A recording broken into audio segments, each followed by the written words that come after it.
There we go. Now the recording has started. Hello! Welcome. I know it's actually only been a week, but it feels like it's been a while. I think because we were so focused on the raids, and they were taking so long to queue in for. Yeah, I don't know how the Alliance raids are gonna go when I unlock those. I might... hopefully we unlock them today? Maybe? Because then I could do them tomorrow. Friday seems like a good day for people to queue in and do shit, you know? But yeah. Right. We are going to be starting by doing the optional dungeon that this bunny boy has. But then we will be jumping into the post-Endwalker MSQ, because I am interested, to say the least, as to what the fuck's going to happen now. I have done a couple of things. One, I've leveled up Gunbreaker, White Mage, and Machinist. I don't think those were level 100 before. I'm very, very nearly there with Dancer as well. Basically, there's no point in me not having stuff to level 100 now. And I have been working on more of the candies. I'm working on Blue Raspberry at the minute. But as you can see, I reached the funny number, and so I decided to stop for today. But yeah, I need to get all three of them up to 140.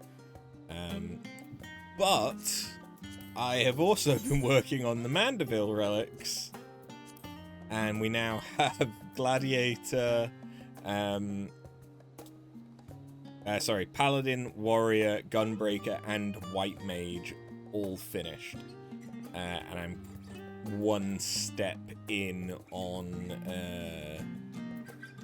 Scholar.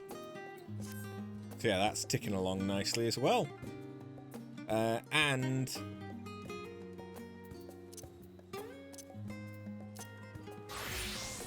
yeah, I've been leveling up my Island Sanctuary, which got me another glamour set, which basically looks like this. I thought I had meant to dye the pants.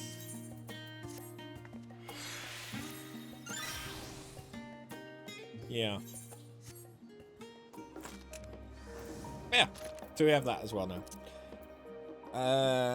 And I don't think I had it set up for last stream, but we have a slightly more interesting glam for our Dark Knight version of Paladin. Dark Knight as in a knight who is dark, not the class Dark Knight. Hey, Gwydion, how you doing? And I've also got, I think it was my monk. Yeah. Flaming Fists of Fury. Just popping in to say, hey, hope your week's going well so far. You're gonna lurk while you get stuff set up and kind of tries to fix this very kerfuckled PC. Why? What happened to the PC to kerfuckle it?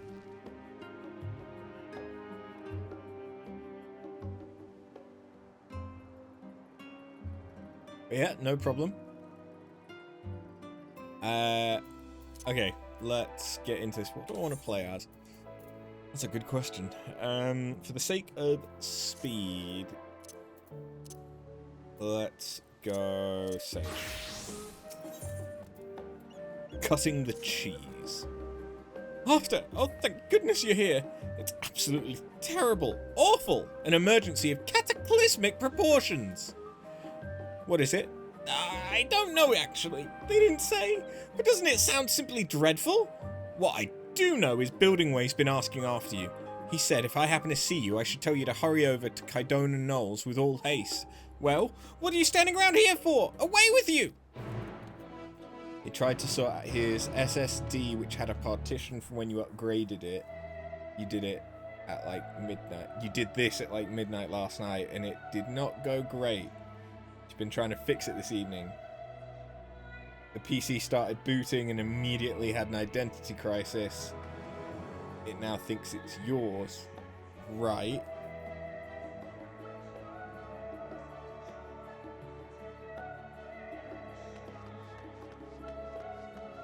So you've got an SSD that presumably you both have stuff on. You tried to departition it and now it just doesn't know what's going on. I mean, did you back everything up before you... I hope that you backed anything up that you care about that was on the drive before you started messing about with partitions.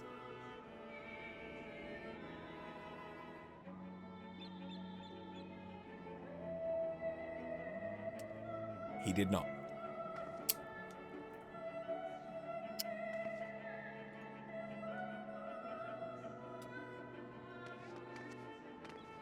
We've all been there. It's a rookie error, but it's an error that everyone makes. We usually are much better about that. You looked over and he was mid fuckery. You have all the files. You have them all. Good.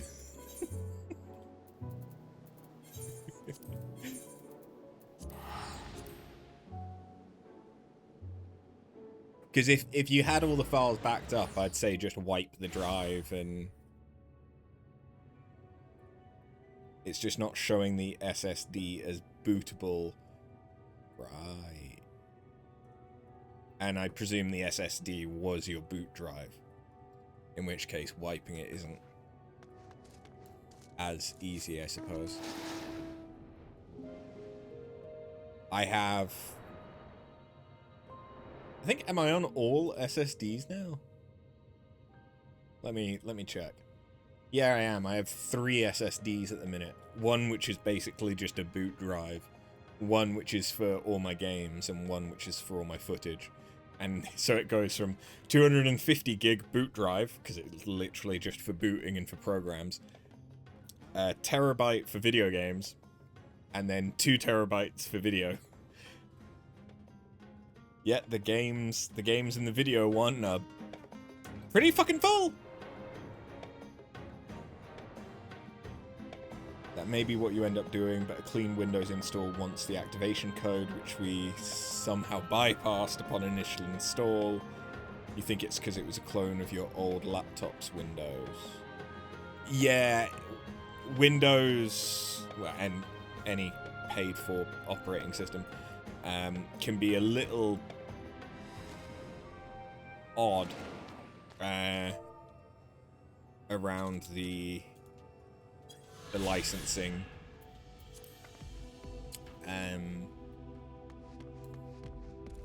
Even if it's on the same device. It's, yeah. Good news is, worst case scenario, Windows isn't exactly expensive if you have to buy a new version of it. You're here! Not a moment too soon. Sorry to call you here so abruptly, but you were the first person who came to mind that might be able to help. Do you recall the domiciles we were planning to build for the evacuation? I don't mean to brag, but they were immaculate. Positively perfect. Except, of course, for the ever so small oversight of being 3 times larger than necessary. At least, that's what I believed before speaking with Uriange. I learned a lot from him about what we should and shouldn't make of the domiciles, and so I began making changes. Small at first, but they soon became much bigger, more drastic. By the end, I'd swear I was drawing up wholly new plans by the minute. But I was too ambitious. The myriad plans I dreamt up overwhelmed our automated construction machine, the Big Cheese. Even as we speak, it's burrowing underground with reckless abandon. If we don't stop it, the domiciles will be the least of our troubles. The entire moon is like to end up like a truckle of hole-filled cheese. Delectable, perhaps, but utterly unfit for habitation. We tried going after it ourselves, but the survey team never made it past the security systems down there. At least, I don't think so. They've yet to return and aren't answering our communications. I'd rather not resort to brute force, but I can think of no other way, no other person to see the deed done. Would you be willing to go down there and stop the big cheese? Thank you, thank you! Head down to Smarlton and I'll see that you're let in. Okay, so it is Smarlton. And their construction robot is called the Big Cheese. Of course it is. Of course it is. So yeah, the good news is, because I'm a healer, this should hopefully queue in nice and quick. I'm also getting it out of the way at the beginning of the stream, because hopefully there's people actually playing.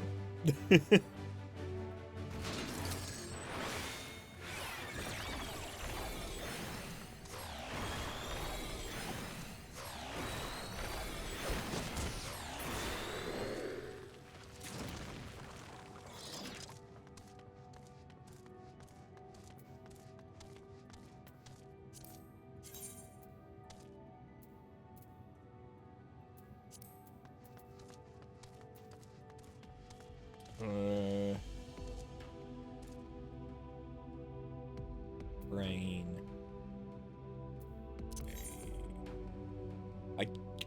I could go and do a fate or two, but then I won't be on the fun number.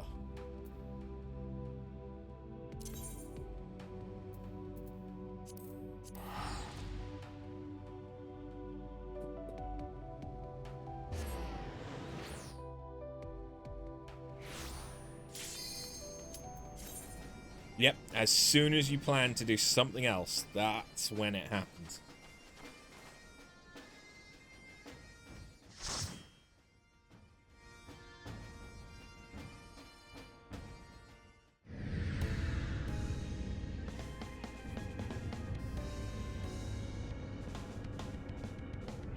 Okay. We have someone wearing Pride merch. What the fuck? What kind of non-Newtonian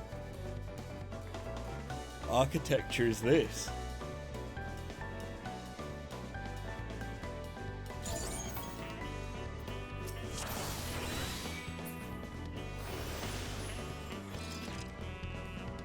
What in blazes is wrong? Oh, is it a teleport puzzle?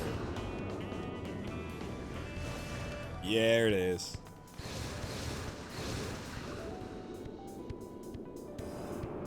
Oh, God.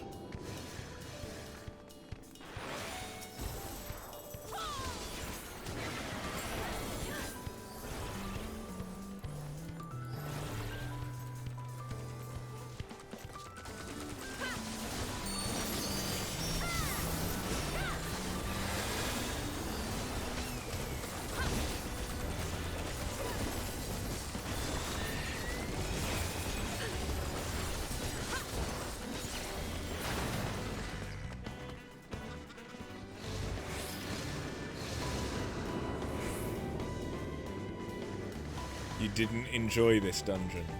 Oh yeah? Well, your mother smells like cabbage! Why would you say that?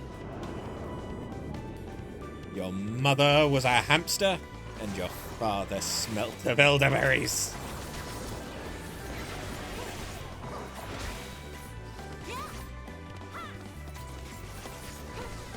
Truly, one of the burns of all time.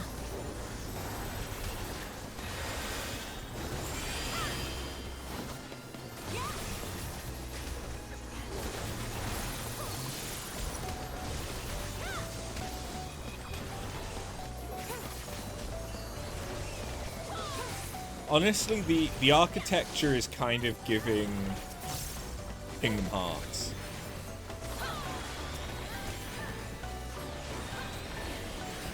The enemies don't. You know what? Actually, it's giving Kingdom Hearts and Final Fantasy XIII.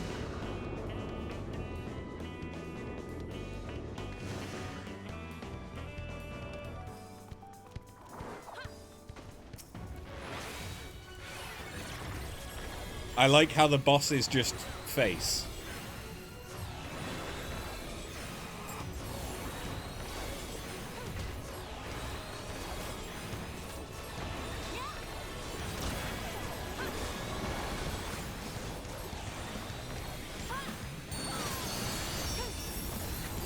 I don't know which one to take.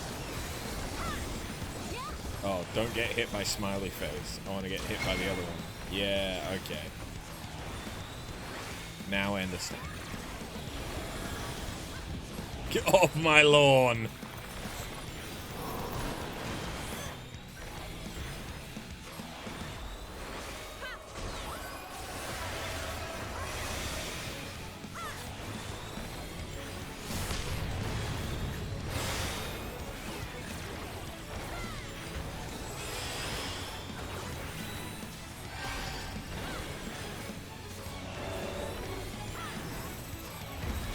Right, so I want to get hit by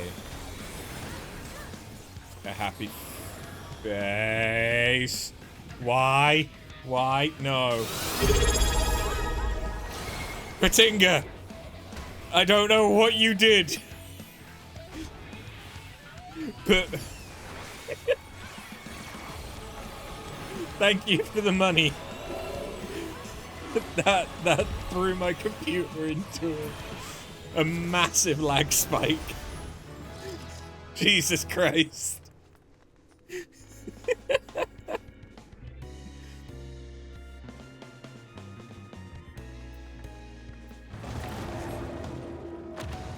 You really are the cause of some of my deaths.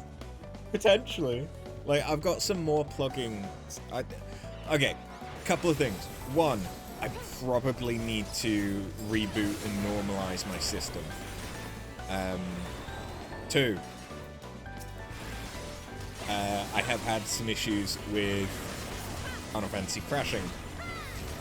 Not as bad as it used to, but there's some crashing.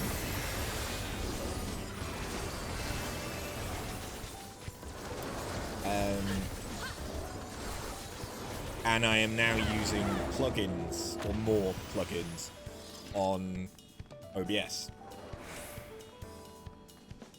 Not the kind that I would expect to cause any issues, because it's like transitions, and there's something that informs me when my microphone picks up sound and I'm muted.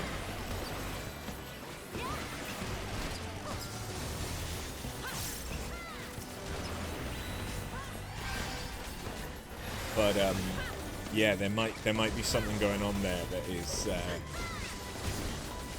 one of those things might explain why that just happened.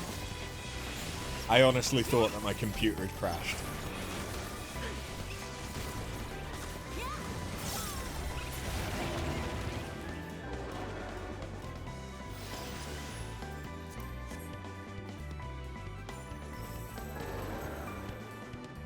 Is that just a man?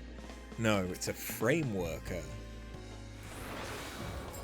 Oh, okay.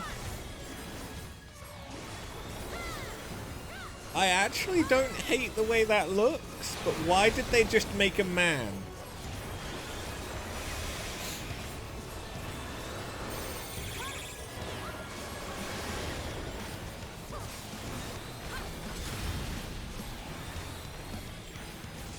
Oh, you know what they've done? They've made what they thought was a man, because that is about 3 times our size.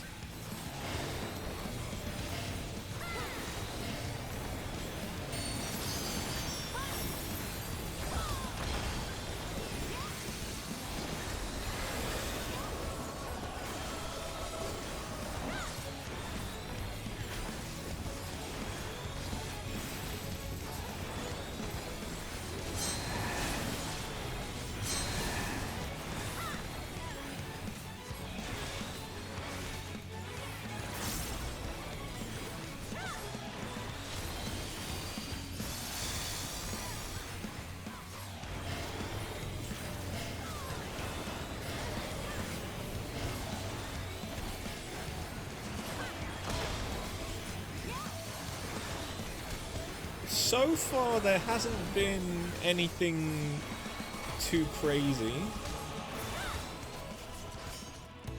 I mean, the pointer for them jumping was new. I don't think I'd seen that in a duty before, but otherwise...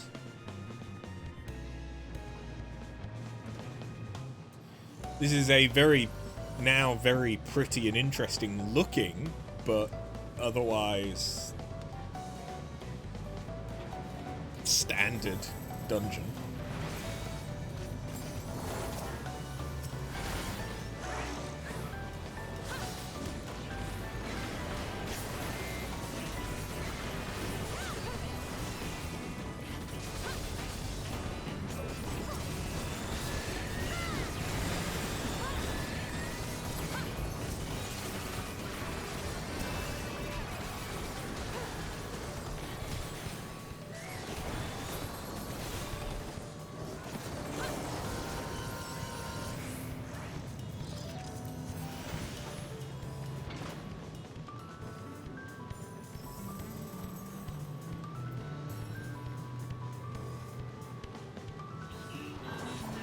There honestly doesn't feel like there's been any heal checks as well.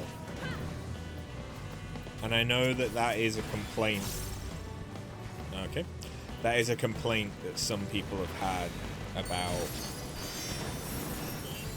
content from, like, Endwalker Plus. Is that healer, like, that was what caused the whole healer strike, which I don't think ever actually happened.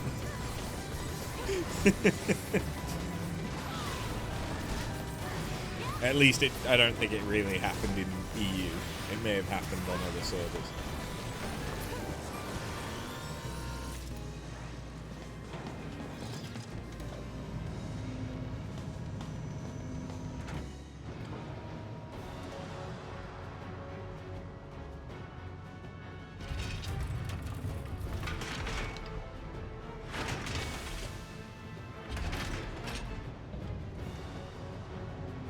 Okay, Smile Maker.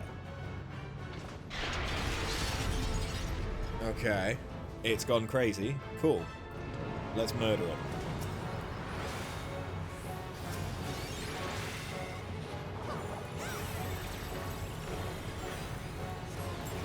I feel like we've got quite a deep... Explosives? Oh wait, are those conveyor belts? Yes. Okay.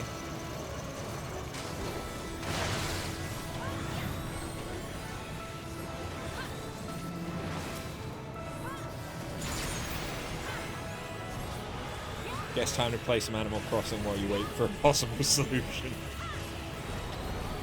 Yeah. I need to get my Switch back.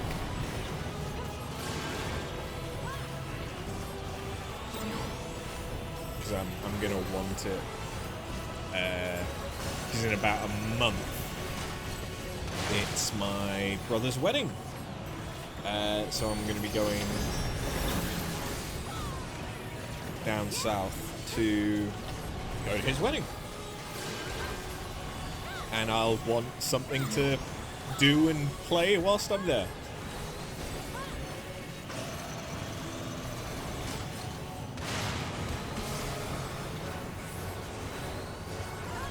But Net still has it, my ex. Even though it's been 9 months.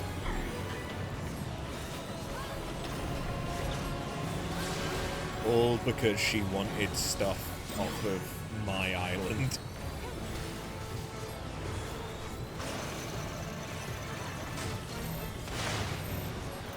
You take yours everywhere.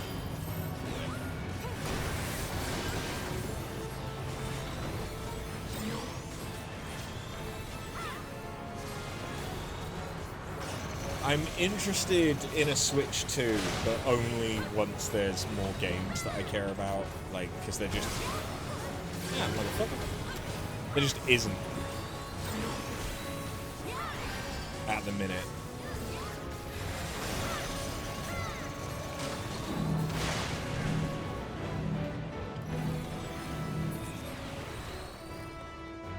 till Duskbloods. Unless they come out with a new Zelda or something, I don't know.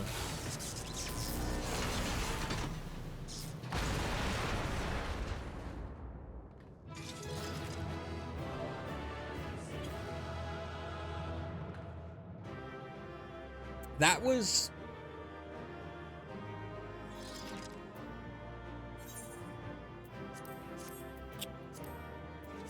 forgettable.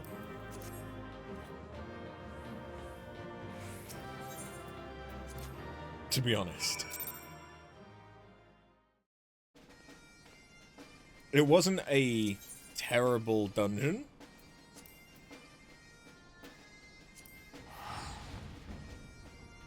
But there really wasn't much to write home about there.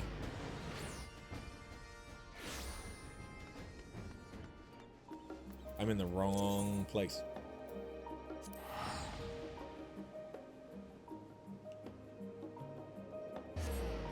Imagine getting that daily. Yeah, now I understand why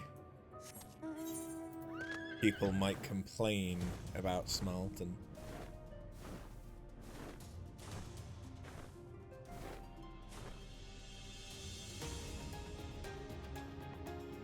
Just like... the other one was the Stigma Dreamscape.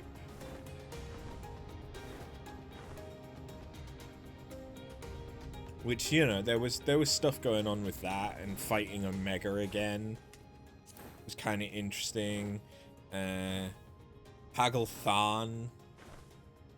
Although, no, it was the Twinning and Academia Oneida, right? Were the optional ones for Shadowbringers. And those are both decent. Like, the Twinning is interesting, and then you're going up against...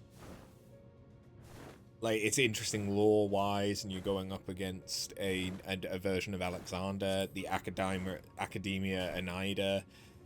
You've got an interesting boss at the end of it,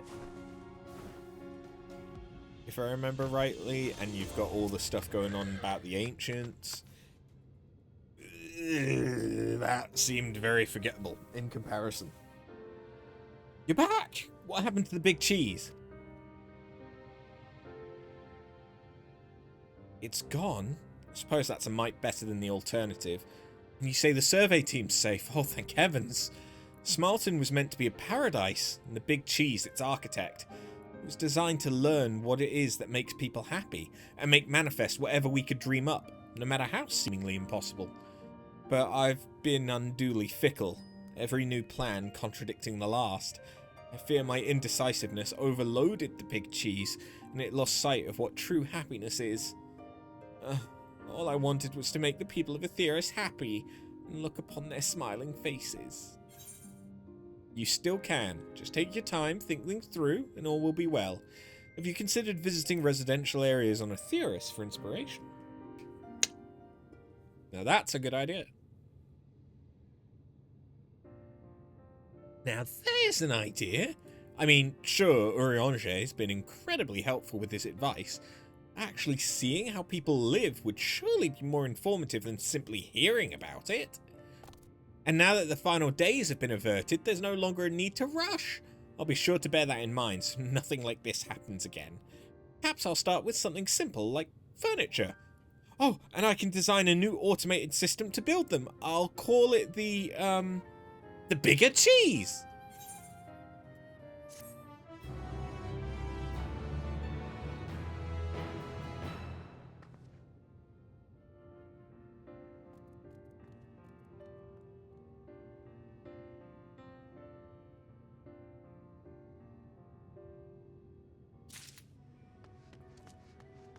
Cool. Yeah. We won't be able to rank up today, although I don't think I've done my dailies. No, I've not. Okay. But that's only another 180, which brings me up to 14 something. So there's still 2 days. Okay, so we won't rank up until next week.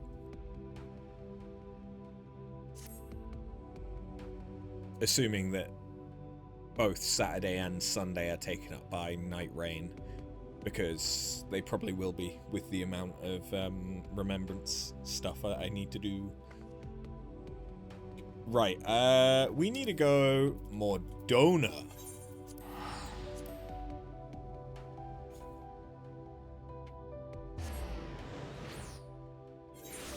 Ooh, that's something else. Hold on. Before we go to Mordona. Well, no. Not before we go to Mordona. We're already here. Before we do that, let's quickly go and take a peek at the island, which I've not been on today, actually. But I got to level, Island Sanctuary level 12. Sanctuary rank, that's the one. And I was able to buy some stuff. So now I have a motorbike. It's a nice motorbike. It's not as good as the SDS Fenrir, but it's pretty good. It's pretty good. And then I got a crumbling cavern, which is new.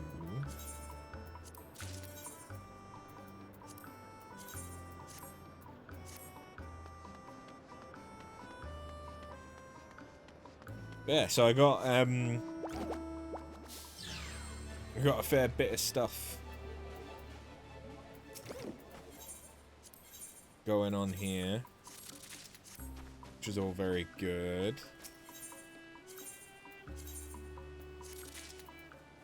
I need to get some new seeds before too long. And we've unlocked a new area on the island.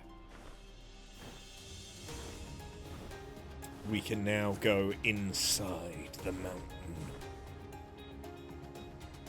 which has new resources and some different creatures we didn't have access to before.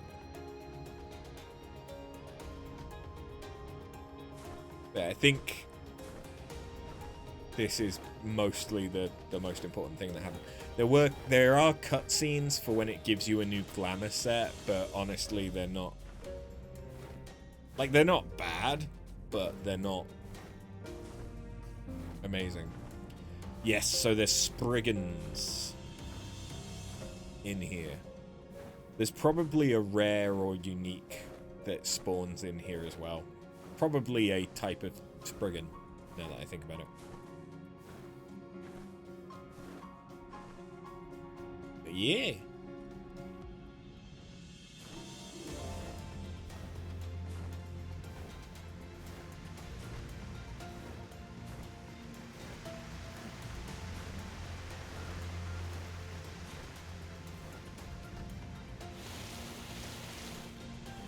That's all. That's all I wanted to show.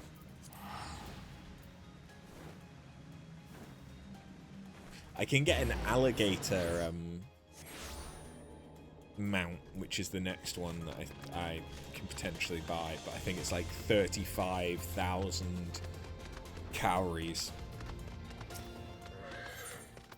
And then I know that you can get the two-seater motorbike, the one that has alpha, is it?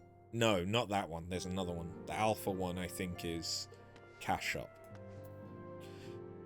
Right, MSQ experience. Give me it on...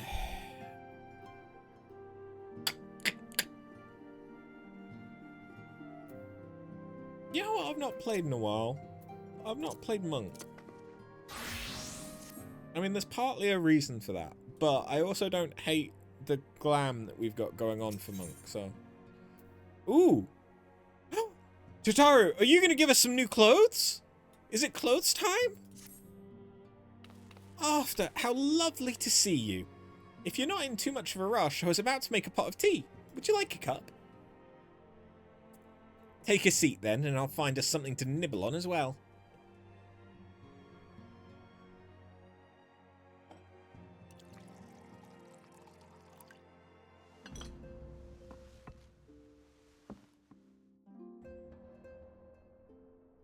those look considerably better resolution than the last time we saw them. That actually looks kind of delicious.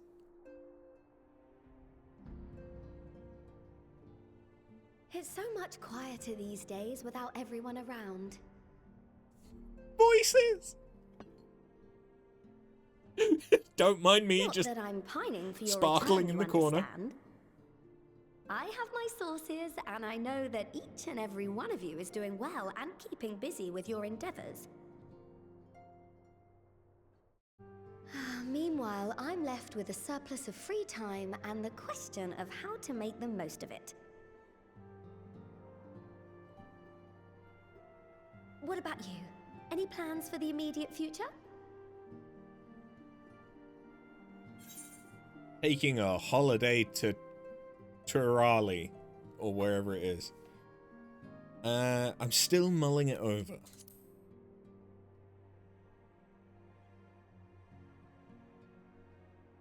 I hope you weren't thinking of asking me for advice. Though if you are open to suggestions, I might have one for you. Go on. Fought bravely and selflessly, helping those in need and saving our star from unimaginable threats. Go on. For your deeds, you've been hailed as the champion of Eorzea and a host of other incredible things. But why not put those titles aside for a while? Acquit yourself as a simple adventurer again, and travel the world in search of wonder.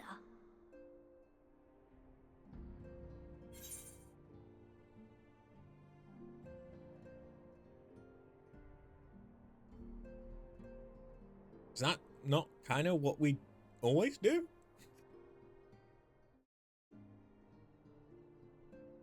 We end up saving the world again, but we kind of just did a lot of the time. You're right, who knows what mysteries are still waiting to be discovered. That's a great idea, but where to start? No, you're right! I'm gonna go find a jungle. Oh, that's the spirit. I can feel from here the blazing fire that just lit in your belly. No, Now, that's your all you tea. need is a destination. It's giving me indigestion, Tataru. Stick to making clothes. If you're having trouble deciding, just leave it to me.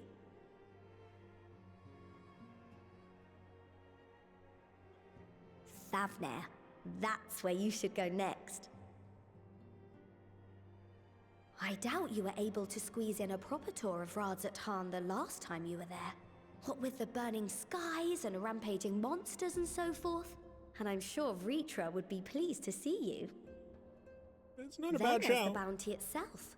The Empire's presence in the region was always a deterrent to exploration. So if you've a mind to sail that sea, now's your chance. Just think of all the new experiences you could have. Imagine finding an island that looks kind of like the Bermuda Triangle. Have you been to the ruins beneath the waters of the bounty? Oh? As the bearer of Azem's crystal, you may consider your duty to see at least that much.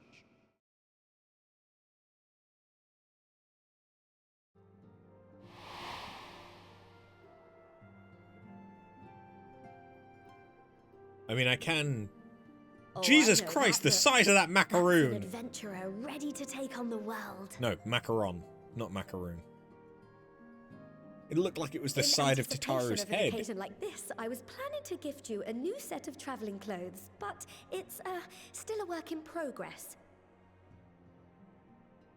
Shouldn't take much longer now though, so sit tight and I'll have the last few bits sewn up before you can finish another cup of tea.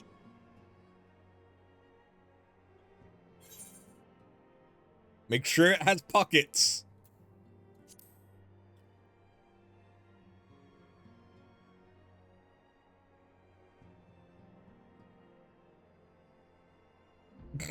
What was that death stare? Was Tataru insulted by the mere mention of pockets? Stitch in here and trim in there. Knot the threads with love and care.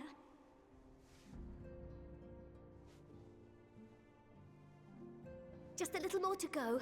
I'm sure you're still brimming with excitement. I am one with the needle. See how the fabric surrenders to my whims. Once again, I'm reminded of the conspiracy theory that Tataru is a primal. The lining has plenty of pockets for all your little treasures. I swear adventurers are worse than children when it comes to hoarding every feather and leaf and animal hide they come across. Yes, give me more inventory space. Do it. You won't. Oh, we mustn't forget the waterproofing. Gods forbid you forget to disrobe before plunging into the sea, or a river, or a piping hot bath. Imagine, I imagine Tataru would be so much better loved if every time she gave you a new glamour set, she also increased your inventory size by, just 10. This looks an awful lot like the Aerie.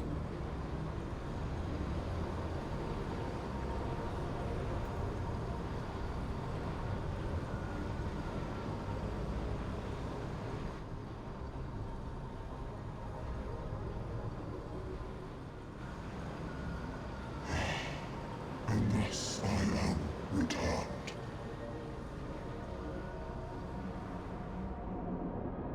Is that the Reaper avatar?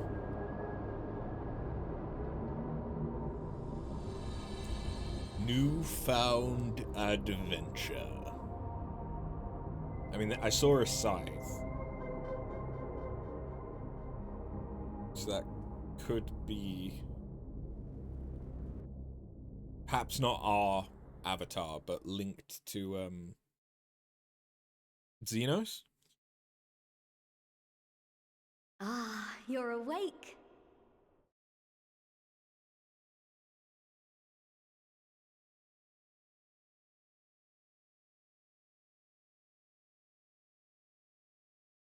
My apologies. I do get a little carried away with my sewing.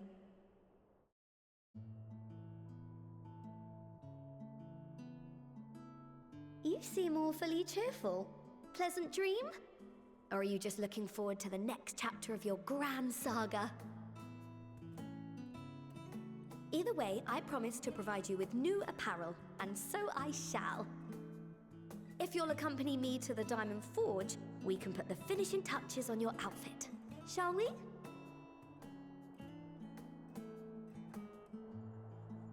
Where's the Diamond Forge? Is that in Mordona? Is that the name of one of the stalls in the market?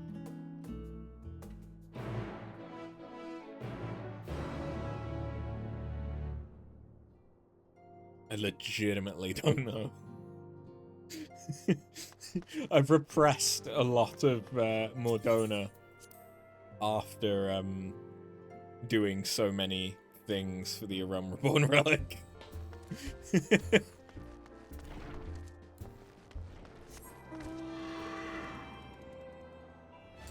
By the looks of it, yes. Oh, it's the place that does the artifact gear. Right. Observe as the artiste refines her piece into a masterpiece. And no napping this time. Only need a moment. You'll see.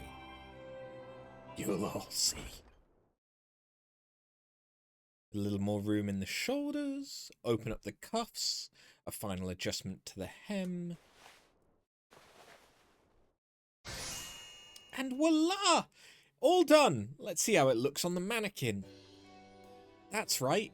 It's your very own gimp suit. Well, what do you think? Doesn't it just scream ready for a bold new adventure? Kind of reminds me of the Hobbits and also Meteon. I'm so glad you approve. You've outdone yourself, Tataru. Thank you. Oh, stop. You'll make me blush. If you really want to thank me, though, all I ask is that you wear this on your travels. Or at least anywhere lots of adventurers might gather. They'll look at you, a famous hero, and wonder, where did she purchase those stylish yet practical garments? And before you know it, hordes of new customers will be climbing over each other to place orders at Taru's boutique.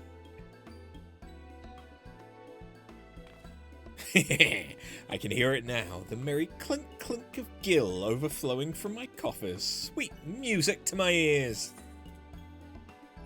Oh, it comes with accessories? Okay.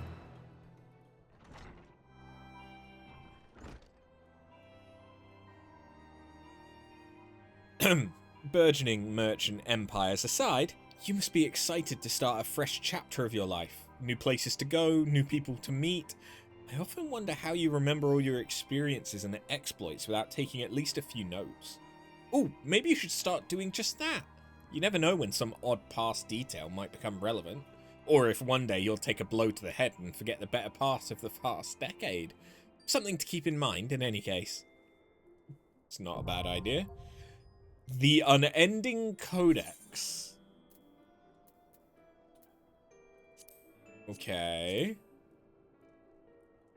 Oh, that's a lot of lore.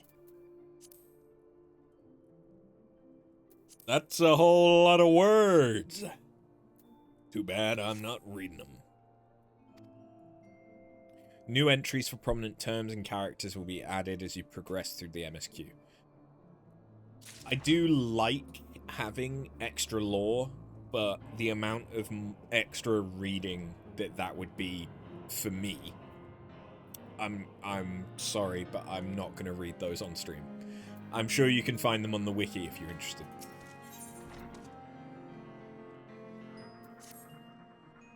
As the former receptionist and sometimes intelligence gatherer of the Scions, allow me to offer you a word of advice.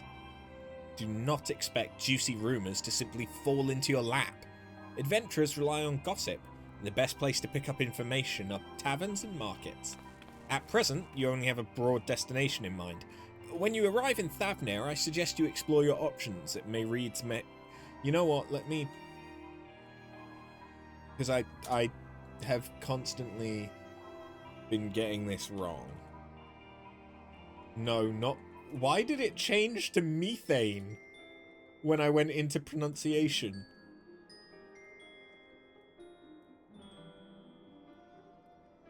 Okay, so it is Mehane.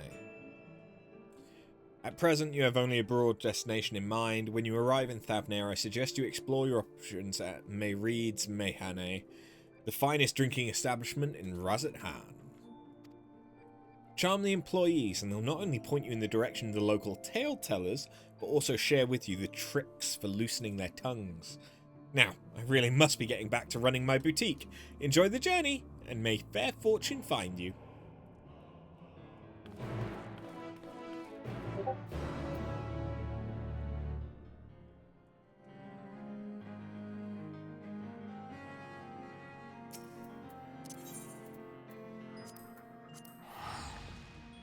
Don't know if that turned up on stream or not, but if you heard a Discord ping, that was mine. One of the very few channels that I don't have muted had a message.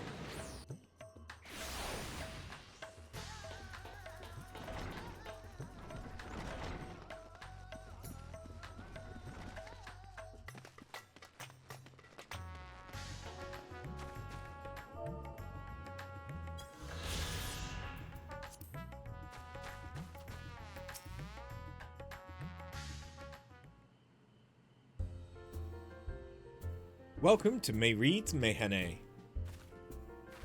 Don't you recognize me? Oh, hello. I didn't recognize you at first. Are you here alone? Let me find you a table.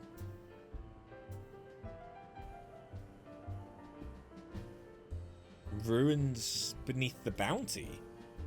Would you be speaking of the sunken treasure vault? We have one regular, a historian in fact, who could tell you all about it.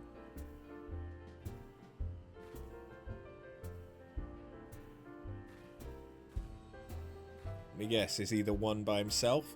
Ah, there he is, Professor Jarleen. Thought I saw him come in. Though a somewhat private sort, the professor's quick to befriend those who share his fondness for the Mehene's unique beverages. Offer him any drink from our selection and he should happily share everything he knows about the vault you seek, and a few other odd bits besides. Whatever you buy for him is on the house, by the way. If Mayreed found out I took coin from Thavner's saviour, she'd have me scrubbing pots for a week.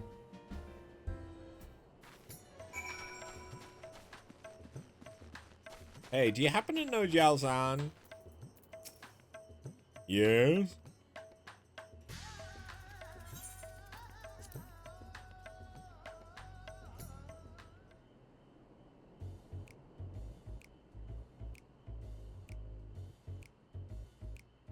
What may I do for you, my Eorzean friend? Oh, just a friendly chat. How about a drink? Well, I certainly wouldn't say no to a drink freely offered. Here we are, one of Mayreed's finest. Enjoy. Ah, lovely. Bottoms up.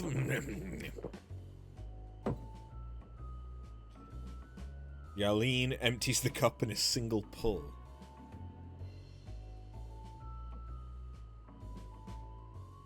Oh, this is very kind of you, miss. And I know when I'm being softened up. What is it that you want from me?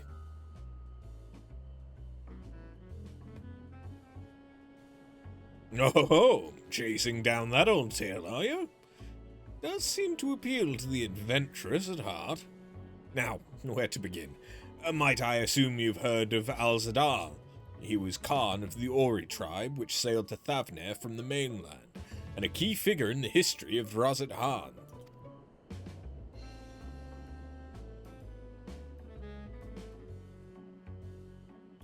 His decision to aid the Arca Sedora is what ultimately won them the war against the Gajasura, thus allowing our predecessors to lay the foundation for this thriving city-state. The truly fascinating stories, however, concern his grandson, Al-Zadal III, who was known for his deeds as satrap in Razat Han's earlier days. Some attest that this man travelled to another world entirely and returned with glittering riches. Others that he brokered an alliance with a certain worm of the first brood. Then there's the tale of the sunken vault, the one you seem most curious about. According to this legend, Al-Zadal III claimed a small island somewhere in the middle of the bounty. There he built a structure reaching clear to the bottom of the sea, a deep and secret storehouse, and locked all his worldly wealth within. In the centuries since, whenever a natural disaster or hardship befell Razat Han, people would remember the tale of hidden treasure. The hearty souls would set out to claim their fortune, but precious few ever made it home. Would you like to hear more? Apologies. I have a slight tickle in... Oh! My cup appears to be empty. Mihil, another round. I'ma get him drunk. I see we've reached an understanding. You're a sharp one, adventurer.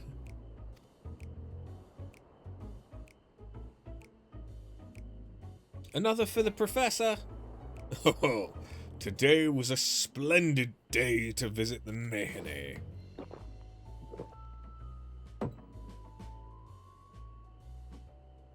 Jalheen gulps down his newest drink with gusto. Where were we? Ah, good. Yes. Those who did return from seeking the treasure vault refused, I mean flatly refused, to speak of what they saw. Did this discourage others? Nay, quite the opposite. Such accounts only serve to feed the legend. The golden law grew stronger than ever before. That reminds me of something Azama was saying. Azama's a fellow connoisseur of spirituous potables. Yes, he is. Anyway, he was saying that one of his acquaintances went after the treasure himself. Hasn't been seen since he set sail, I hear, but he did have a... No, I can say no more. You seem a generous sort. What kind of man would I be to encourage what is clearly a foolhardy quest? If my words sent you to your death, I could never live with myself. I'm no stranger to peril. Is that so? Perhaps it's your turn to tell a tale, then. What manner of dangers have you faced? Oh, just a few.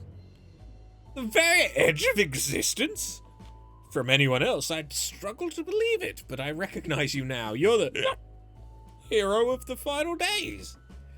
A drink. I need another drink to settle my nerves. Mihail, more of the same, if you please. As you wish. This one is on your coin, Professor.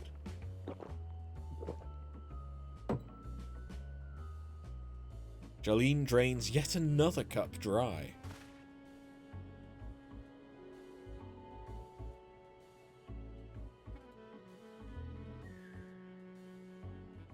Anyway, you being who you are, I suppose it wouldn't hurt to share it a little more. This friend of Azama's is desperate to buy a treasure map. One which showed the way to the entrance of the vault. Seems he can only get it from some merchant. What's his name? Ah, forget. Let's drink a toast to you, my new best friend. Milil, more drink.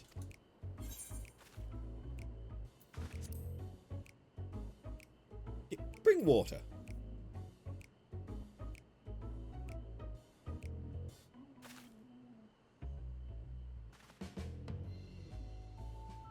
Just winks. Just a wink and you know. Your drink, sir. Ah, marvellous. I am parched.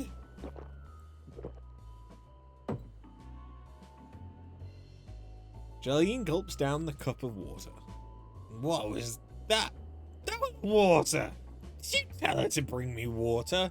Still, that's probably for the best. Very kind of you, really. My head will certainly thank you in the morning. I seem to have overindulged. I'm put in mind of the words of Master Jalzan. Be wary how much drink you swallow, lest it swallow you. So you do know Jalzan? Forgive me. I'll subject you to no more of these unseemly antics. If you wish to speak with Azama, fuck me. If you want to speak with Azama, well, as I said, we share a taste for the Mehane's fine spirits. Probably came in as we were talking. I wish you fortune in, well, finding your fortune. You appear to have learned all Jalheen has to share regarding the Undersea Vault. To find out more, you need to locate a man by the name of Azama.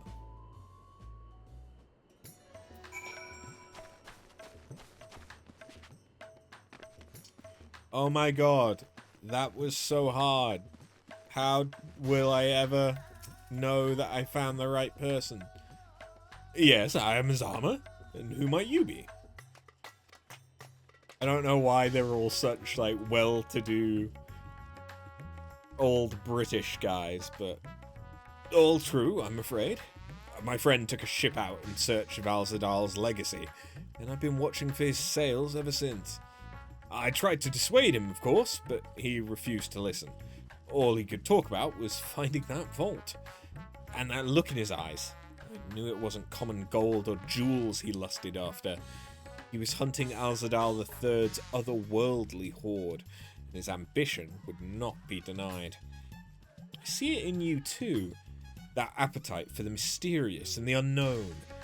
But I'll not attempt to turn you from your path. I know too well the futility of that endeavour. So I'll tell you what my friend told me. How he convinced a merchant in the bazaar to give him the rough location of the vault's entrance. It seems this merchant, one Zashal, I believe, is selling a map which shows the exact route, but my friend's purse was too light for his exorbitant prices. With what meager wealth he had, he instead paid to learn that there are ruins on a small island somewhere in the bounty, and within those ruins hides the path to the vault deep below. If you truly intend on seeking Alzadal's treasure, I suggest you put your affairs in order. I wish things were different, but I do not believe my friend is ever coming home.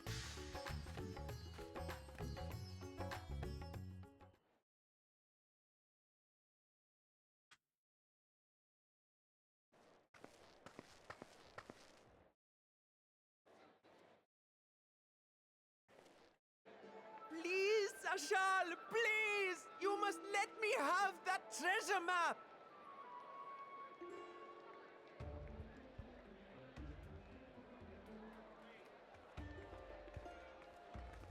What's all this about? My mother and father were slaughtered by monsters. My baby sister, still too young to fend for herself. Can you spare us no kindness?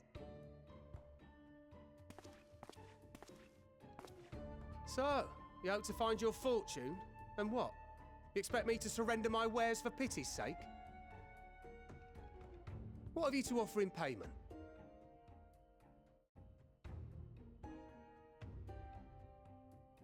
As I thought. Come back when you've more than rags to your name.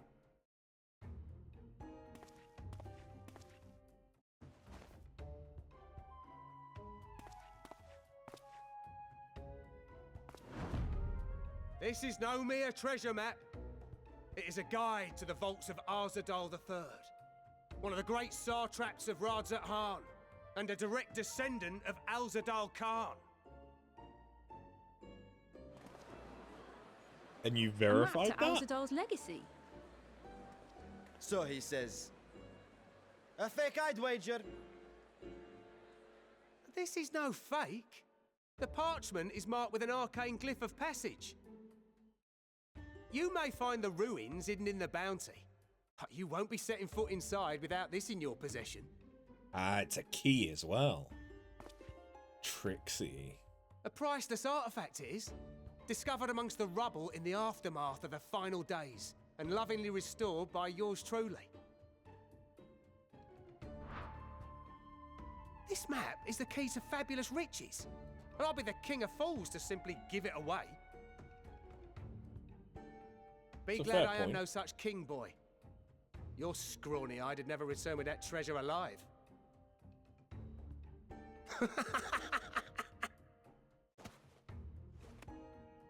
The fact he's Oh, voiced. cruel fate! Why must you tempt me with wealth I am powerless to claim? Makes me think that we're going to be How dealing I with shall him a fair envy bit. the one who purchases that precious He's map. in on it. Whatever they pay will be but pittance against the golden hoards they stand to uncover. This is a racket.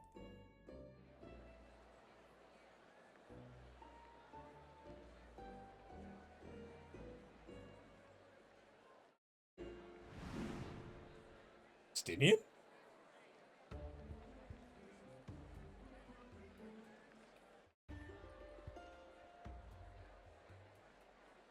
What of you, sir? Fighting man of your stature would surely relish the challenge of recovering Alzadal's lost fortune.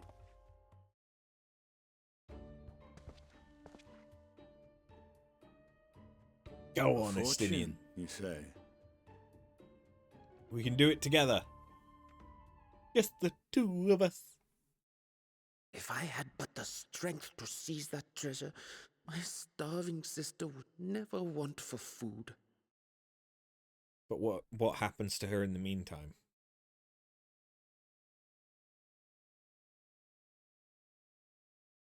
I'll take it. Will this cover the price? Ah, of course, Estinian doesn't really understand money.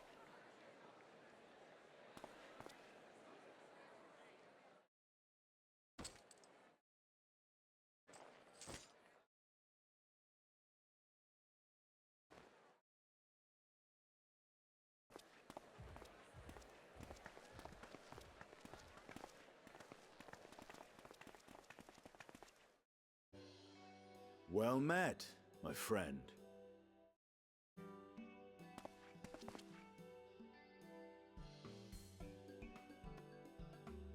Someone is dressed for adventure. But why Favner of all places? Knowing you, I suspect there's more to your plans than sightseeing and shopping.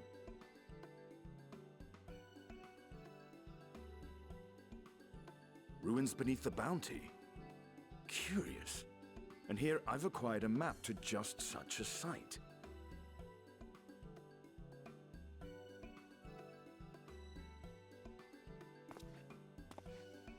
With that sale, I do believe I've earned the rest of the day off. Thank you for your patronage, sir, but if you'll excuse me. You needn't mind us.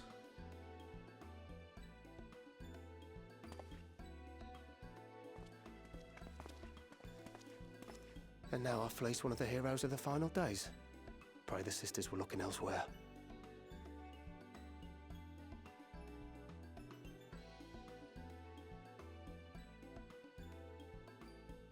This map may or may not be genuine. Either way, we'll need a ship to find out for sure.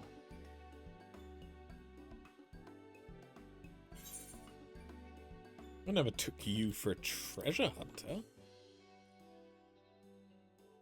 Lest you misunderstand, I seek the treasure not for myself. If such a fortune truly exists, then it could help ease the struggles of those who lost their loved ones in the final days. I hope to do for Thavnir what you and Alphino did for the Alamegans when you recovered the Mad King's trove. True, we did have set a standard for what to do with Come now. You secret know treasures. Alphino needs little encouragement when it comes to recounting the tales of your shared exploits.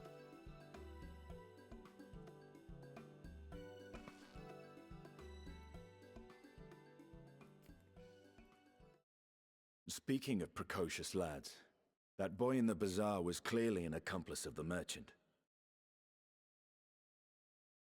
Suppose his role was to draw the attention of the crowd and add weight to the merchant's bold claims.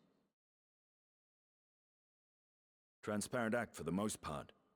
It was not all mummery. The need to provide for his sister rang true enough. Thus, if some portion of the profits end up in that waif's pockets, then I will consider it money well spent, whether the map leads us to the vault or not.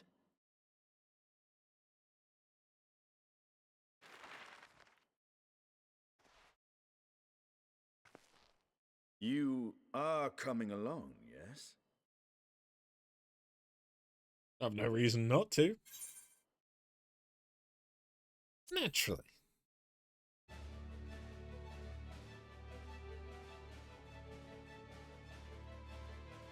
I thought as much.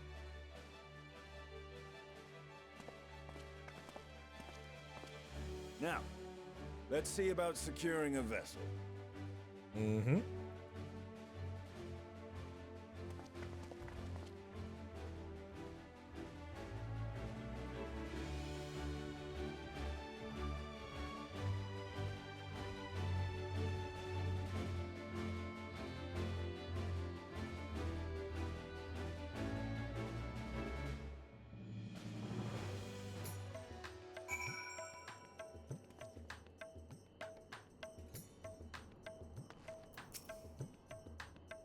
You'll recall I spoke of visiting Thavnir at Reacher's request.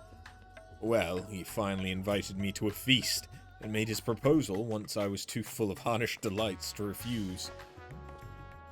He wished me to train the Radiant Host in lance work. But that's a tale for another time. What we need now is a merchant or a trawler with a ship fit for the open seas. Matsuya's a fisherman by trade, yes? We should head to Akyali and see if he can help us. Okay, so they want Estinian, the Azure Dragoon, to teach the Radiant Host how to use lances with his techniques that are deliberately designed to kill dragons. Yeah. interesting.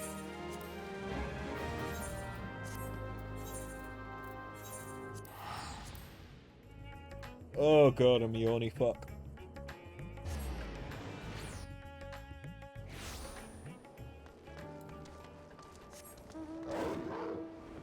Oh, I've not really...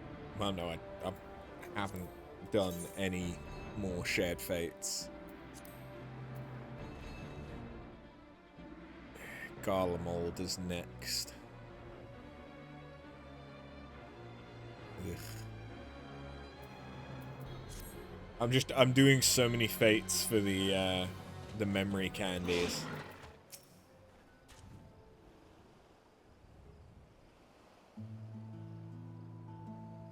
My friends, what brings you to our humble village?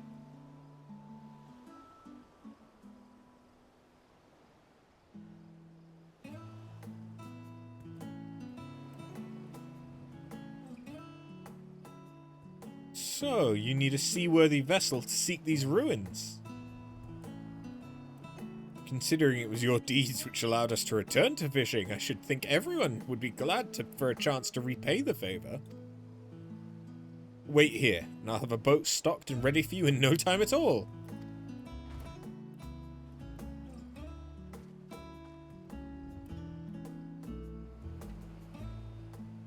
Have you noticed our little shadow?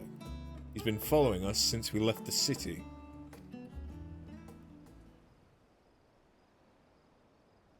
We see you there, boy. Show yourself.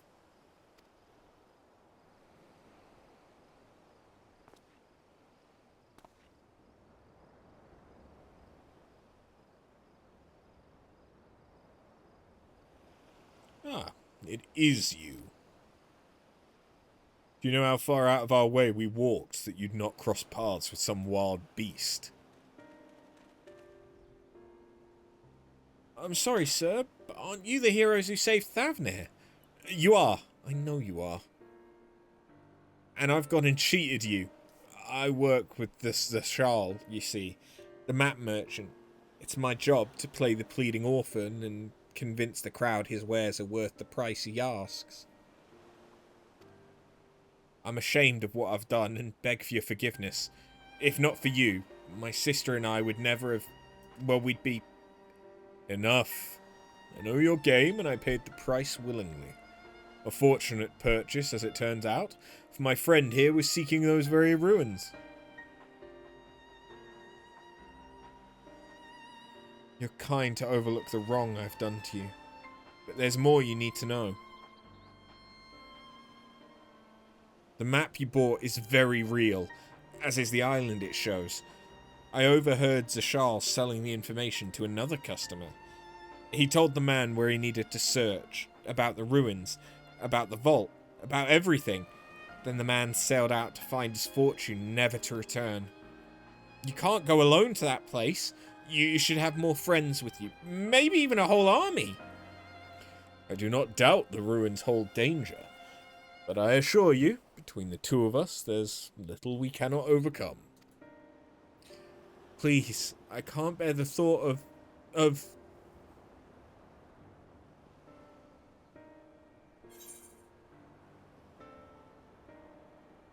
Now you've got it, made him cry. We might need a hand moving the treasure. We could invite our comrades. That we could. And assuming we do find this treasure hoard, it may prove wise to have more hands along for the carrying. Any idea of whom to approach? The scions have scattered far and wide since our last gathering. Ooh.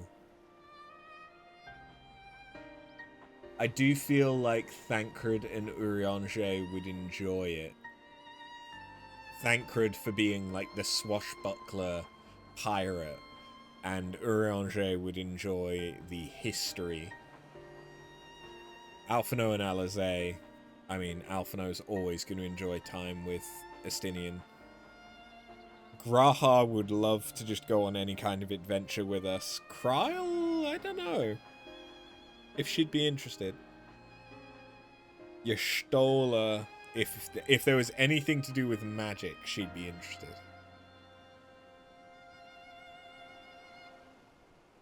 Yeah, I think Thancred and Urianger makes the most sense to me.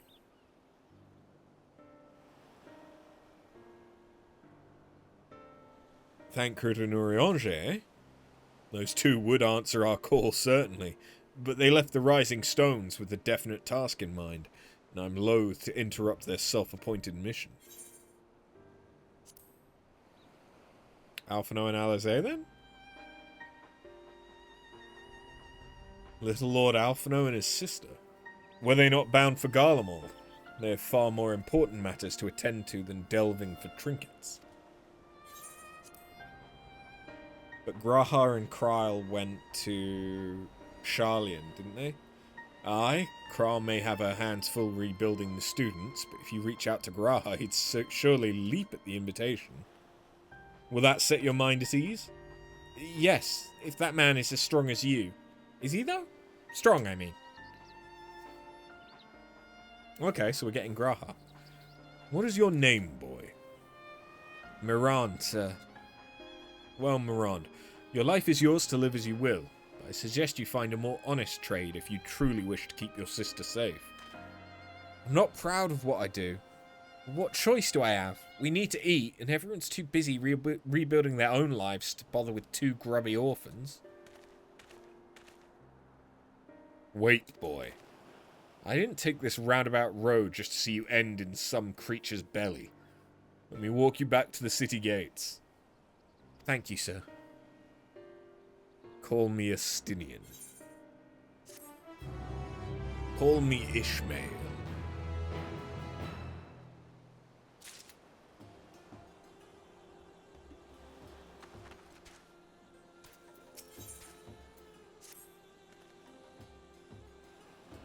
I shall leave you to recruit Graha. He'll appreciate the invitation that much more, I'm sure. As I recall, he was based at the Annex. Someone there ought to be able to point you in the right direction. Let us be off too, Mirand. Do me a favour and don't stray from the path.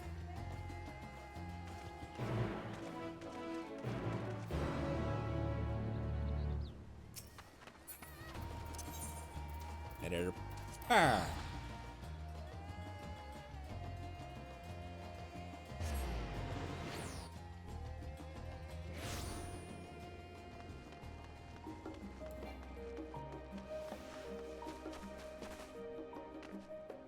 Ugh, fuck. I don't want to be such a yawny fuck. Oh yeah, I can unlock the extremes and the Criterion variant stuff. Oh, look who it is! Welcome back after. What might the students do for you? Graha? Yeah, he's in the main hall with Mistress Kryl. They've been holed up in there for days, by all means. Go give them an excuse to take a break. And maybe bathe.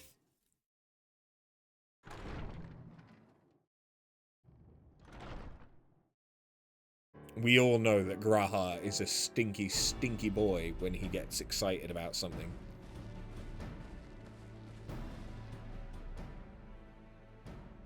Ah, Urgika, my good man. Would you be so kind as to... Hi! Oh, isn't this a pleasant surprise? I wish you had sent word ahead. I thought I was having visions for a moment there.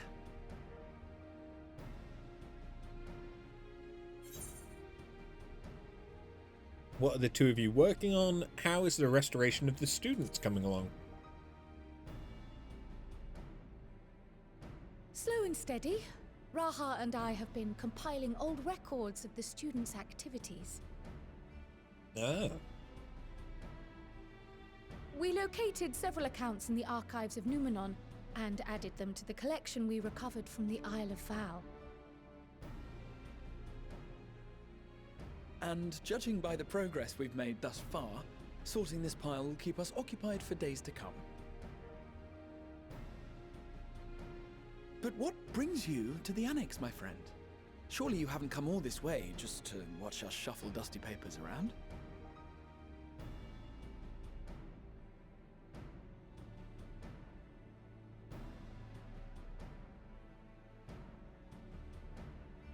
The treasure vault of Alzadal III.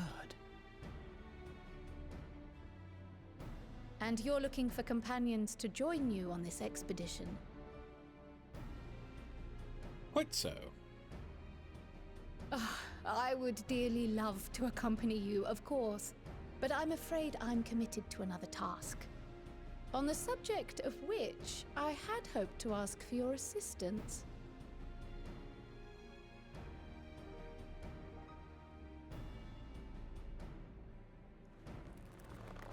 He wants to go so badly. The excitement. Then again, it's not so urgent that it can't wait until you've returned. He's like a toddler that just so badly go, wants Raha. to. I'll stay here and mind the shop, as it were. Oh. Are you sure? I'd hate to leave you short-handed. I'm sure. Just try to be back before too many moons have passed. Well, I guess we're off on another adventure already. I really wish that the Viera ears could be as Have you emotive asked as anyone else to Graha's. come along? Then might I suggest we invite your Stola? Can do. Ever since the Scions disbanded, she's spent most of her time cloistered within the Great Gooble Library, hoping to piece together a method to traverse the There's rift. a good point. Yeah, she has. It would seem, however, that whatever wisdom she sought there was not to be found. She arrived in Sharlayan the other day. We spoke briefly before she began her search of Numenon. Considering what you've told us of Alzadal's extraordinary feats, I do believe your Stola would be more than interested to hear what you have to say.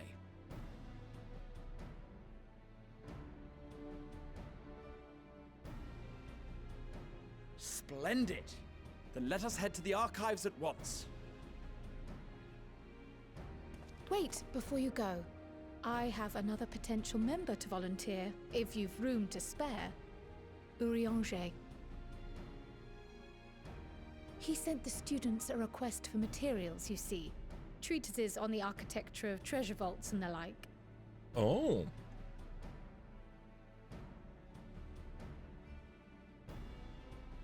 From what I can gather, the Loperites are looking to make improvements to their own creation and wish to learn more about how we build things down here. So, why not take Urianger with you? Let him study Alzadal's legacy firsthand. None can deny the benefit of seeing something with your own eyes.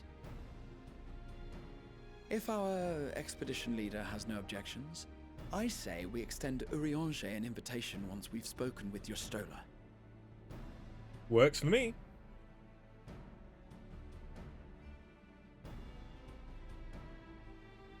Safe travels, you two. But don't forget, I'd still like your help with that other matter I mentioned. Yeah, but you didn't say what it was. Right. Then it's off to the library. Is it about you learning how to paint?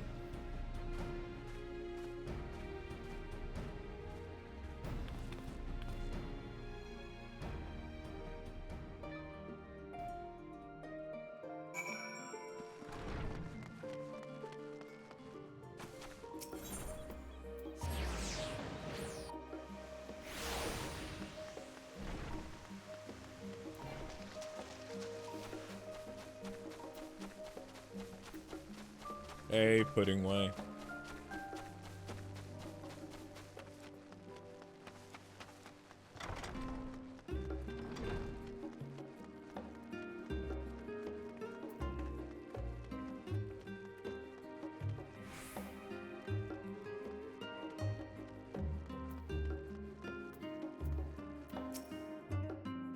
Hey, Stola. Oh.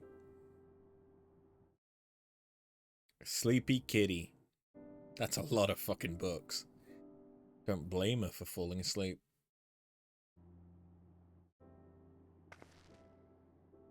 I've never known Y'shtola to doze off in the middle of research before.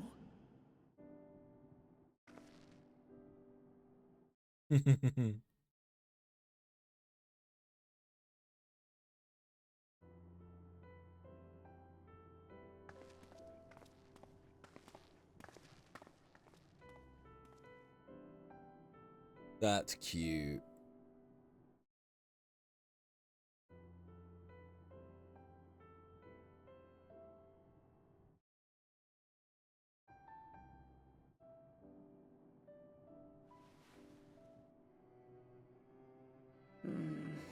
Close my eyes for one moment.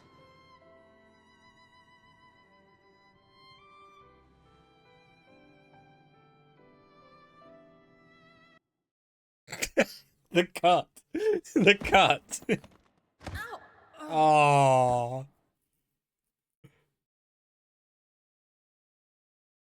How long have you two been here? We just arrived. We didn't want to wake you. Catching up on some light reading? We didn't want to wake you.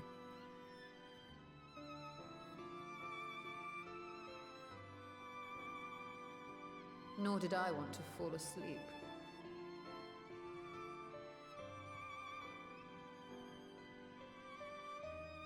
I must have been studying for 2-3 days straight before exhaustion finally claimed me. Jesus. Yeah, no wonder you fell asleep.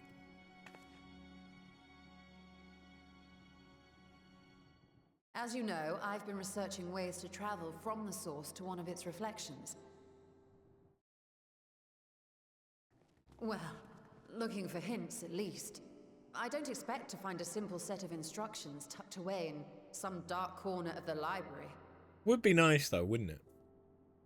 So I've been skimming through the stacks, hoping to uncover even a partial mention of any similar feats in the past. A means to travel between worlds exists, and you can be sure I will find a way to employ it. So I promised Runar, but 'twould seem I've set myself a nigh impossible task. You needn't be so hard on yourself. The leap I made with the Crystal Tower was not achieved in an afternoon. It was the culmination of a collective effort spanning generations. Oh, you think me discouraged? I assure you, 'tis quite the opposite. A daunting challenge and the time to sink my teeth into it. I feel like a fresh-faced student again. She's enjoying herself. Scholar in her element.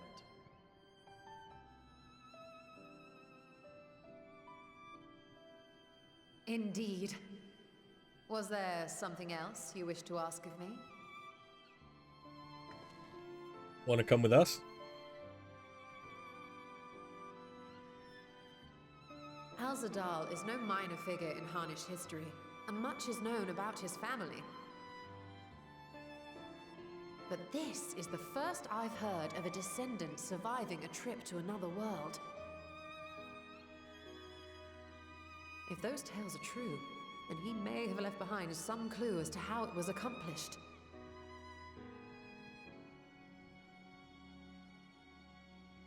An invitation to delve into one of the world's lingering mysteries. As if I could refuse. And whence do we embark upon this expedition? As soon as you're ready. Akyali, by ship. But before that, we thought to extend an invitation to Urianger as well. He was in Thalmazane, last we heard. Then by all means, let us recruit him, and be on our way. You're just going to leave the books the way that... Okay.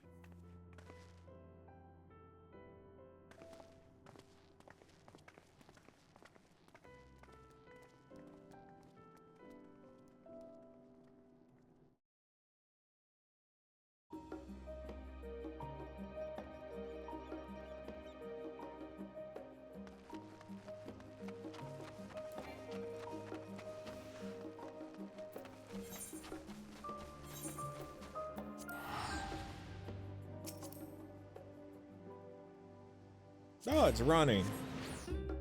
Yeah. I was trying to work out what her ants were. They looked interesting.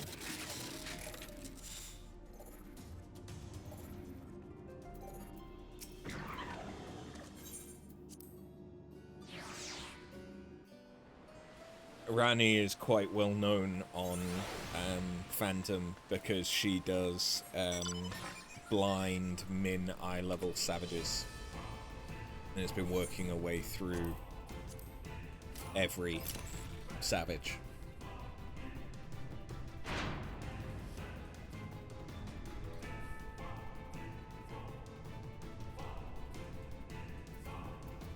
Hey, Oriange.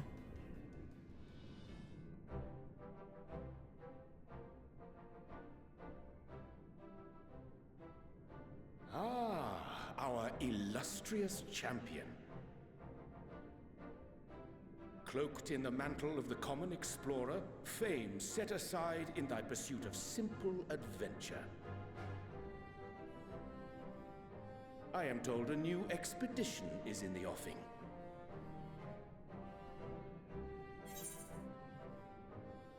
Wasn't Thancred with you?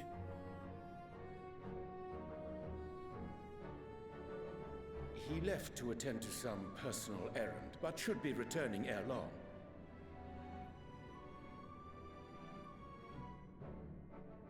You've been keeping yourself busy, I trust? True to our plan, Thancred and I embarked upon a pilgrimage of sorts, with an eye for gauging the state of those lands through which we passed. Our travels were interrupted, however, by a request for aid from our befurred lunar allies. As you may recall, the Loporrits had been seeking new purpose for the moon, another role through which it might serve to benefit mankind. The Forum hath been working to advise them in this endeavor, but I return to offer mine own counsel. And this has what to do with treasure vaults, exactly? Decent question. You have learned of my predicament from Mistress Kryl. I know not whence they acquired such knowledge, but the Loporrits now stand convinced that adventurers delight in treasure hunts. I mean, they're not wrong. Thus, with their newly built wonderland of riches and mystery, do they hope to entice all manner of daring delvers to the moon? So earnest and innocent was their desire to bring joy to the world that I found myself powerless to refuse them my cooperation. But what of you, my friends? Why are you come to Labyrinthos?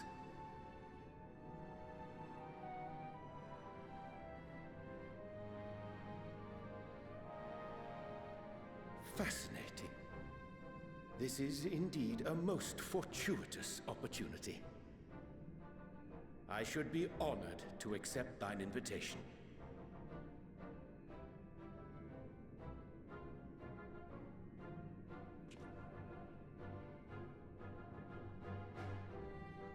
How long hath it been, I wonder, when last our actions were not impelled by fate or desperation?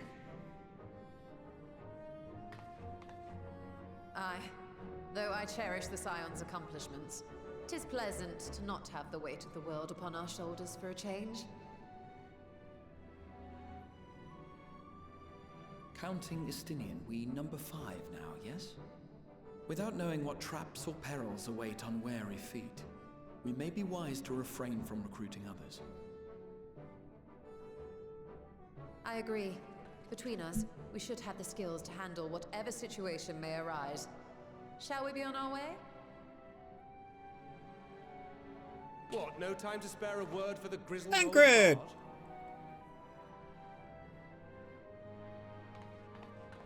bard? All is well, I trust? A wasted trip, I'm afraid.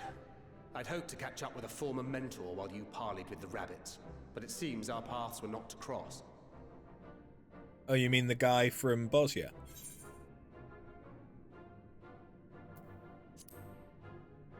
How was your pilgrimage?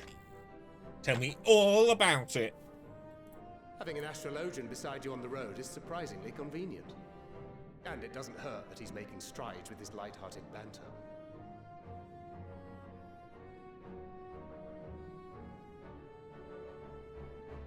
In any case, as we made our way around Ilzabard, we saw that much of the continent was in various stages of chaos. A certain amount of disorder is to be expected. The final days are over, and the people no longer have a common threat binding them together. That's the thing with these fledgling troubles, eh? You need to keep an eye out, lest they mature into full-grown headaches. So, for what reason have so many esteemed personages seemed fit to gather?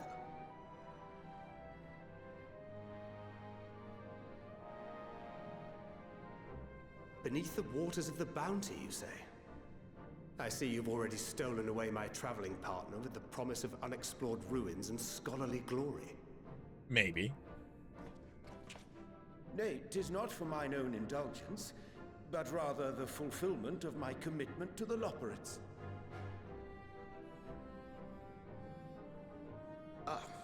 Of course. And if you have a Stinian rounding out your group, you'll likely have all the members you need.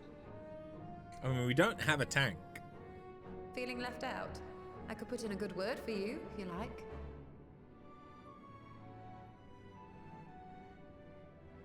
We may have been released from our obligations, but I'll never be free of that merciless wit of yours, will I? In all seriousness, 'tis best I sit this one out. Too many former scions consorting with one another might be seen as a cause for concern in certain quarters. I'll return to my usual reconnaissance and scout out the situation in the Far East. Feel free to share if you come across any interesting revelations.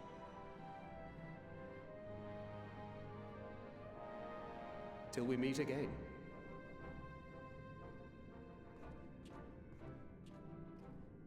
Shall we also hasten our departure? Sir Estinian will wonder what hath become of us.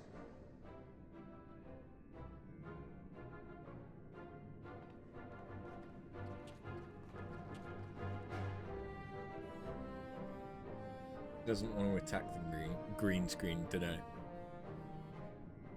Apparently.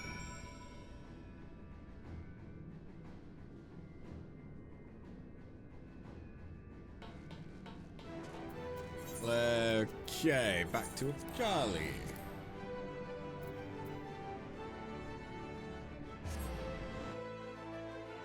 Yeah, it's not me trying to rile my cat up to appear on camera. No,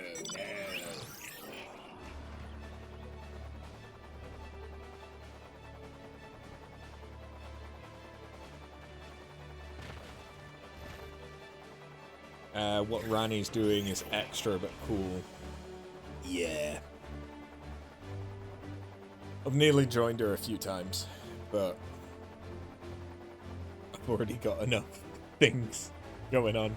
But Rani White Moon, the Rani themselves is a character from Elden Ring, so I can guarantee that whoever is behind the character enjoys the challenge and is deliberately going into it like I do with all of this stuff that I've done blind in this. Like, it's fun experiencing stuff for the first time and having no idea and having to work out mechanics and stuff.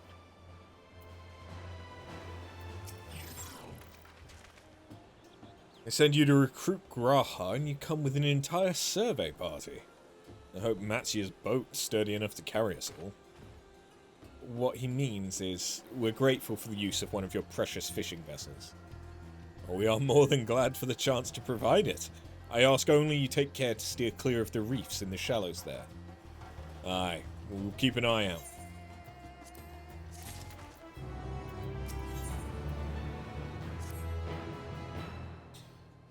So, are we, like, actually headed to Tirali?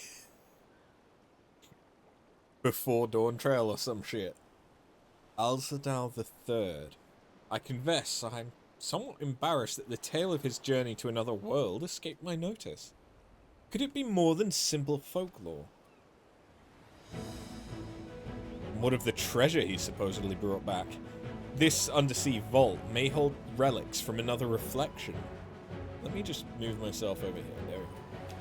So I'm not blocking the bubble. My friends, we should temper our expectations. The map doth promise ruins, but beyond that we know not what we will find. Not until we find it, aye. So, let us dispense with the conjecture and set sail for the vault.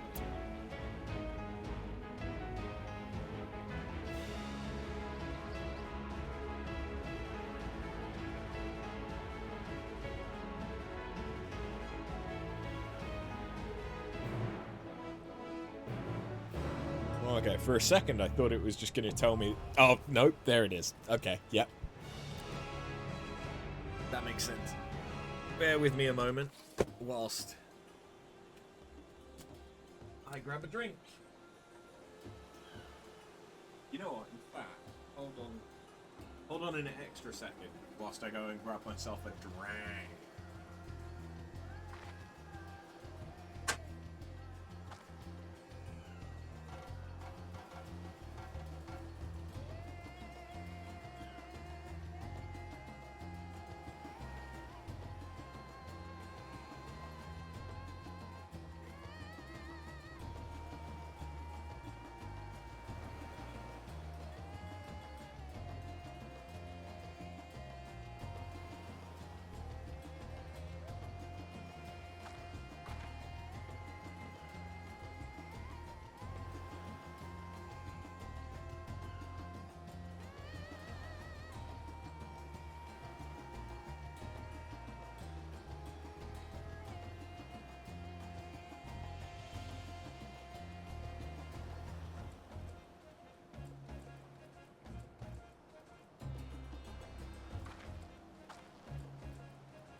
Right.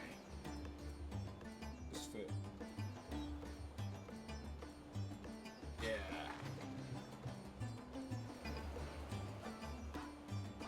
Right.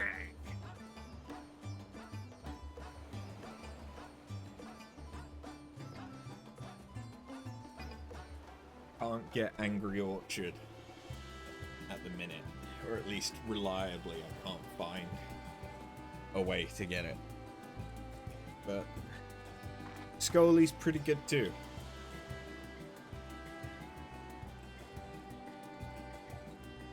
You interested in the cat? There you go, you can play with the cat, baby. Alright, let's queue in, and for the sake of speedy quick. Did you? She's actually playing with it.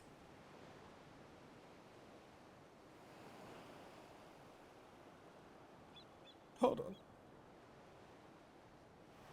This is more interesting than anything I could do.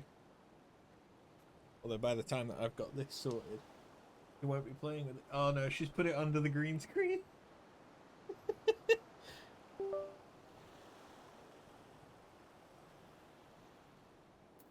Hold on.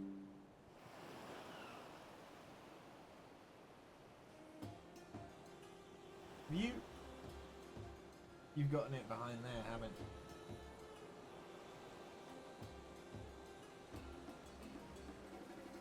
Yes, I know that it says camera for OBS Studio. I'm sorry. He's proper hunting for it now. Yeah. Okay. I'm getting told off. Hold on, let me find it for her. Is it time for CatCam to crash the PC again? No. When I use my phone, it doesn't crash. It's when I use my old webcam. Because potentially having two different Logitech webcams going through LG Hub, which is Logitech's like camera management. Ew. It causes great. Okay, you're straight up going behind the green screen. Yeah. Yell at me all you want, but you're not gonna find it that way.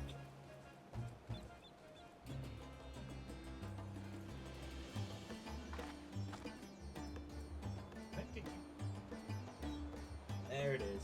I found it. Ugh. The things I've got ping pong balls for her to play with, right? Legitimately, just for her to play with. She ignores them.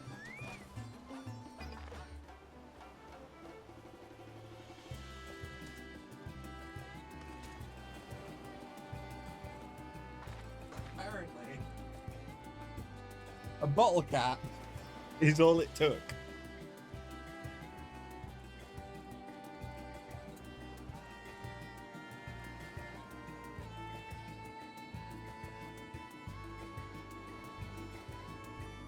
Now.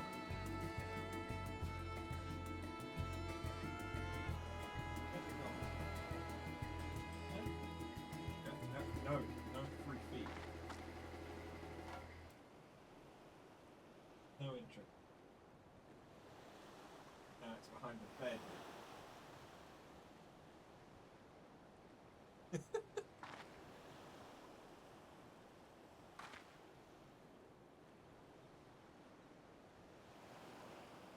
You got it under the bed that she ignores. Sounds like average cat behavior. Yeah, true. I do need to work out a better cat cam solution.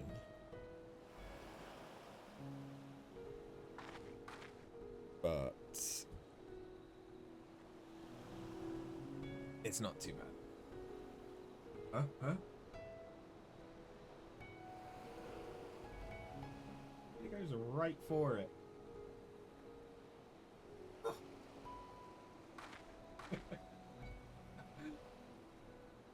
This is the most playful. You're gonna just get it behind the green screen.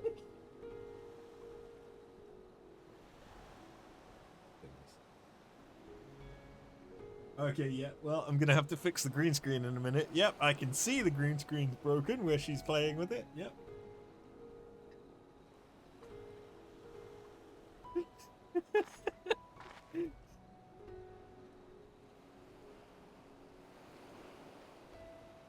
Nix? Where have you gone? I can hear. Oh. There you go.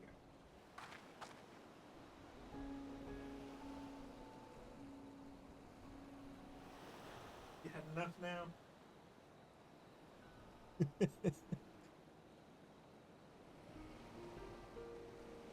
How about that? Nope, you're just staring at me.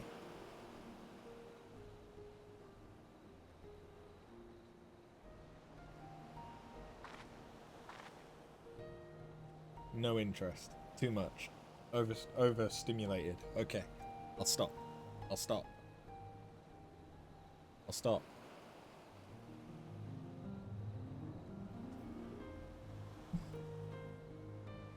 Yeah, I need to work on a more elegant cat cam solution so I'm not just showing my feet all the time, apparently. But now I know that my cat is an alcoholic. She loves bottle caps. Or she's from the Fallout universe. One or the other.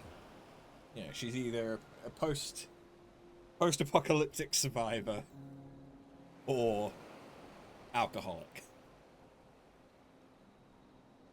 And now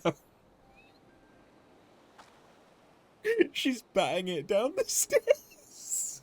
I can just hear the clanking. Sorry, I know that's a complete derailment. but that literally she barely ever plays with anything. So seeing her legitimately get excited to play with something is adorable. Okay. Alzadal's Legacy. Instant queue. We love it.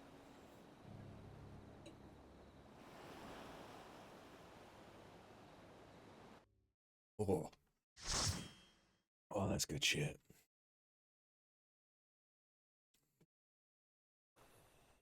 I mean, this looks an awful lot like things I've seen from Dawn Trail. Just saying. Although this music sounds remarkably Bandicoot.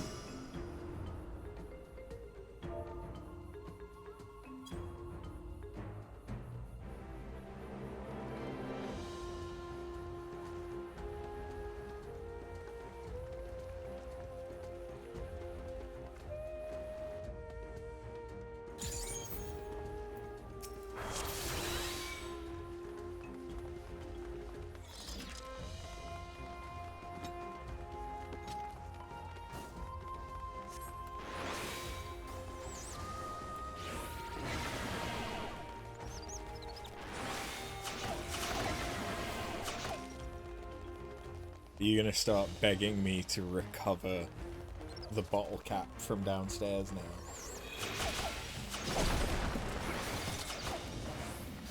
That was a bad...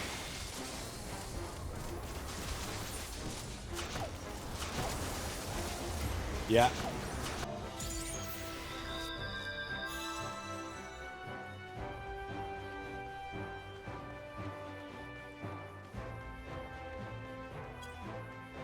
Bad time to get distracted by my cat, apparently.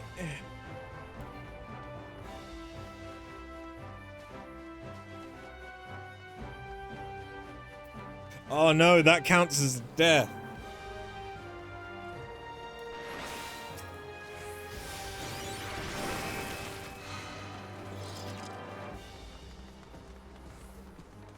Just like a mangrove swamp.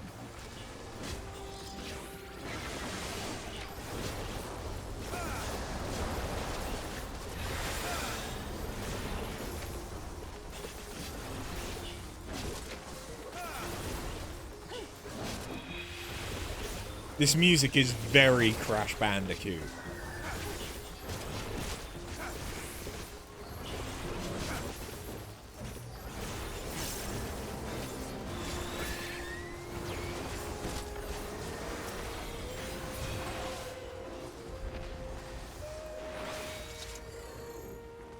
Okay, so yeah, the jump.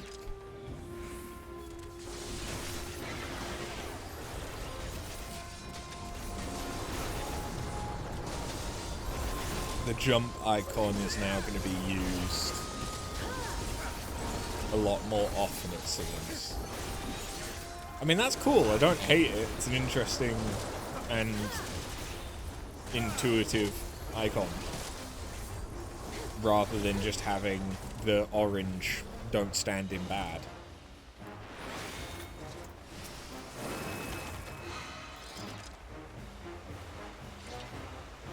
A jellyfish.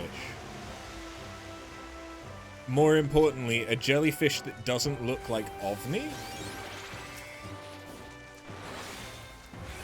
Ambujan.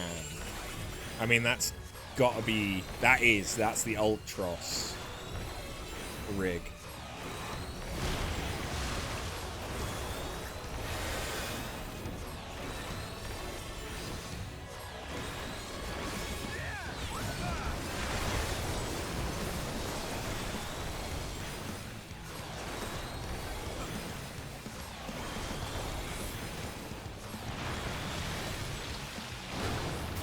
I see.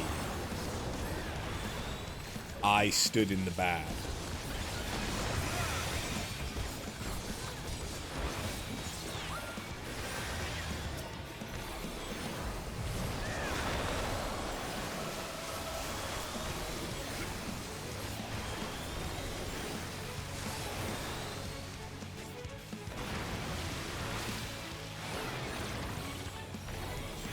Rule number 1.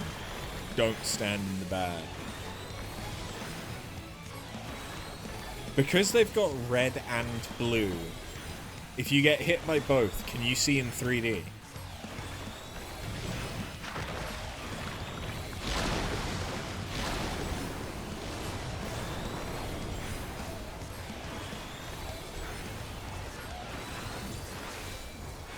Or does it just break the Matrix because you took both pills?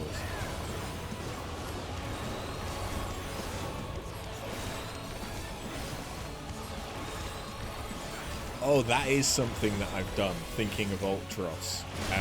I have gotten a bunch more blue spells. So, soon-ish, we can potentially do some more blue quests. Oh, this is where the Darba stuff comes from. I see. Whee!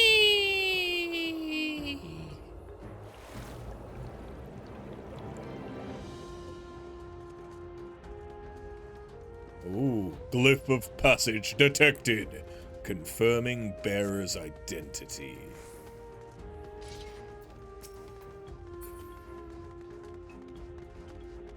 Ooh, big shark.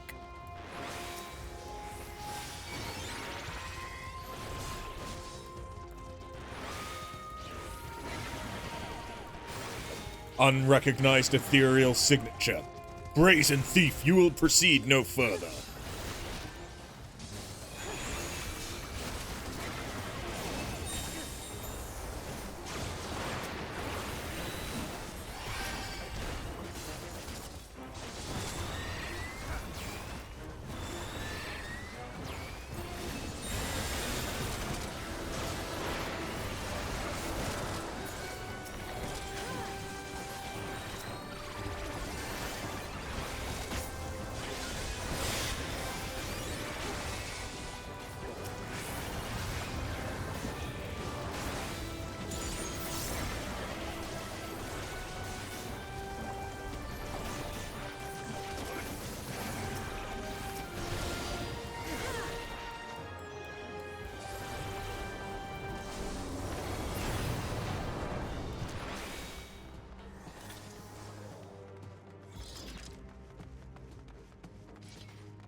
Okay, so if we don't kill those doors quickly, it's gonna summon shit.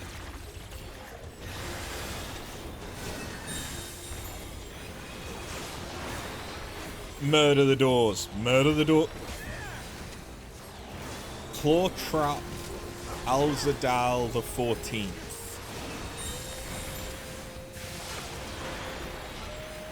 That's a king crab is what that is.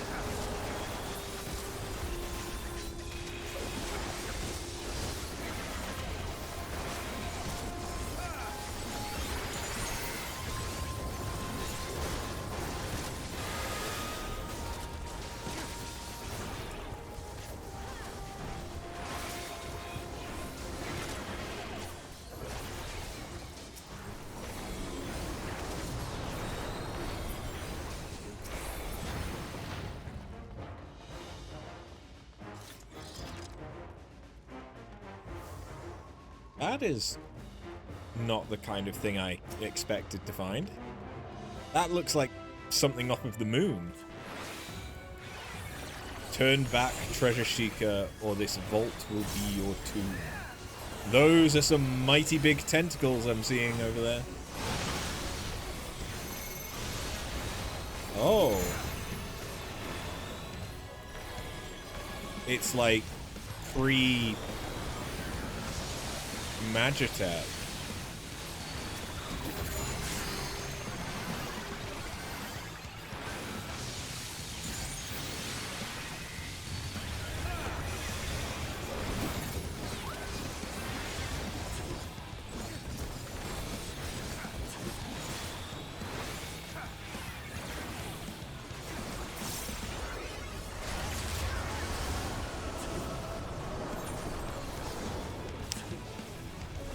This dungeon is no joke. It's doing a lot of damage.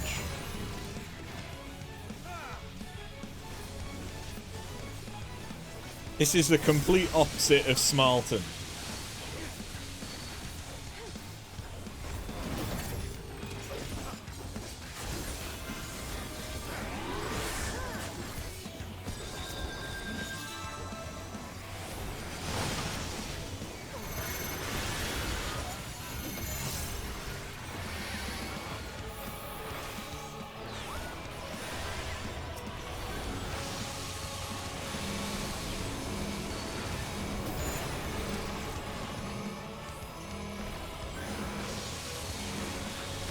I mean, I've rezzed the Viper, but they're not rezzing.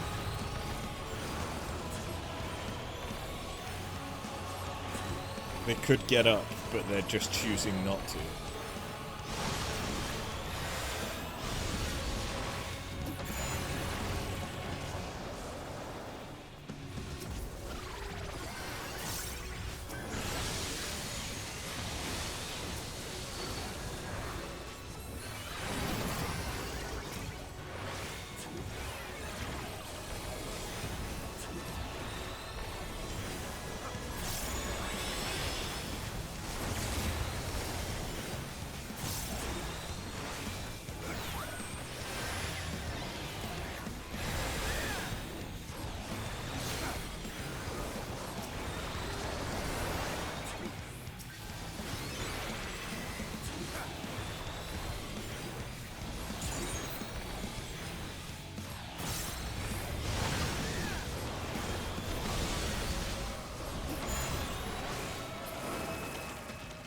Hey, Quizzled.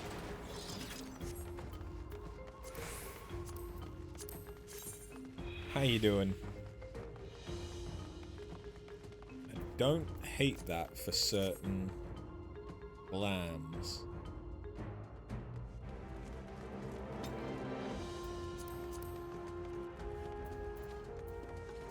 It's for healing only.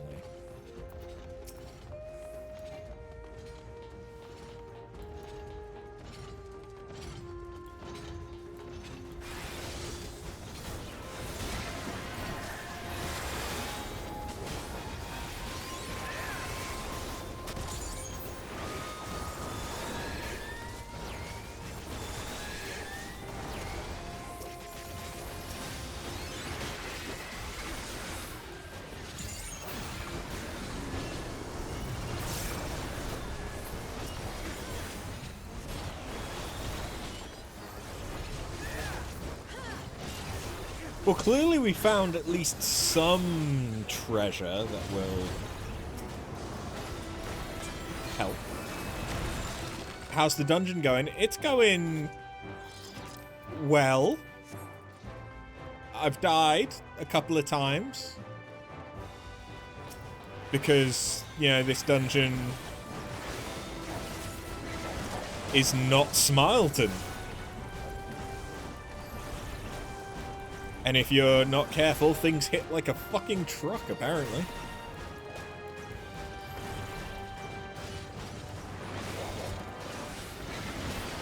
Not that I am mad about that, though.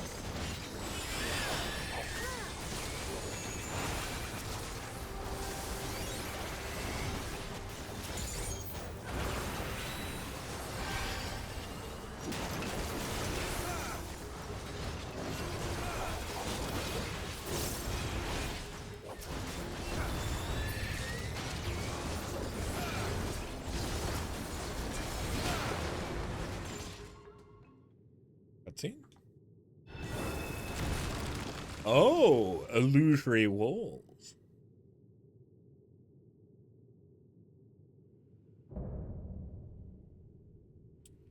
Kapikulu.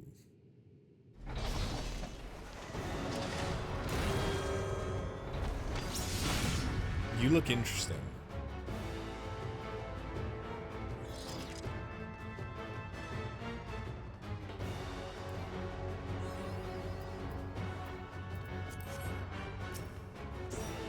Honestly, he kind of looks like he could be an enemy from Dream Drop distance.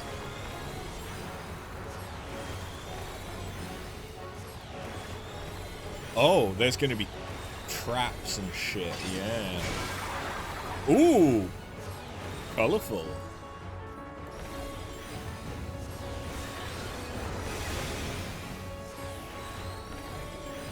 Spin and fumble. Stumble and fall. Oh, okay. I've played enough of the Fall Guys minigame.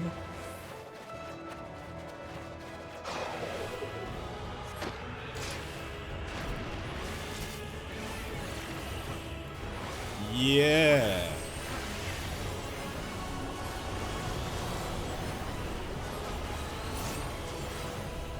Every crafter's nightmare. What, this guy?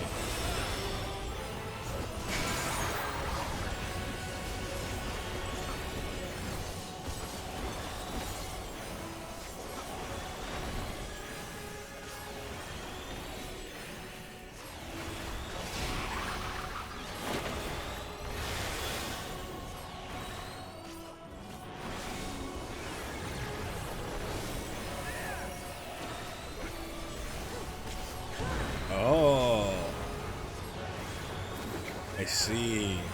They're like fuses.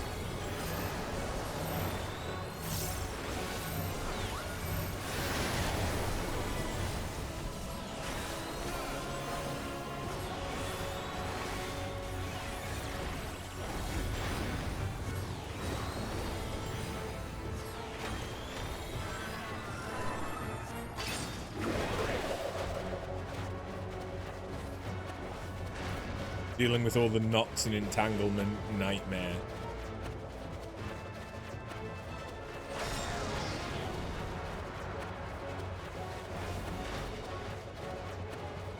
Shit, shit, shit, shit.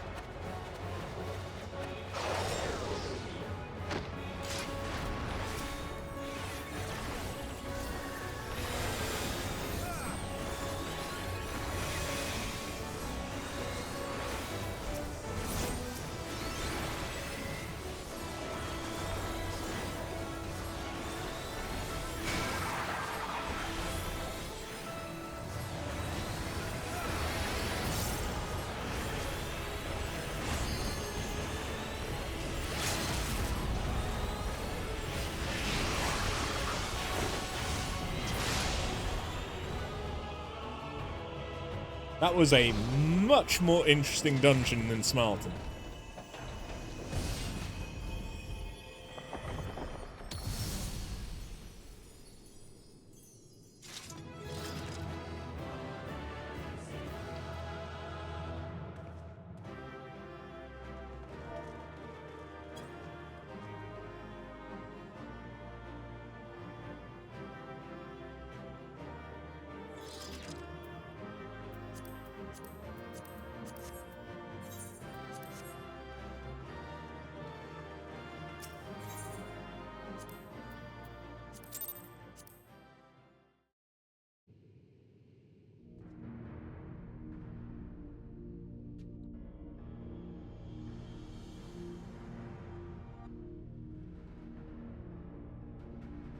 Why does this kind of remind me of Hollow Bastion?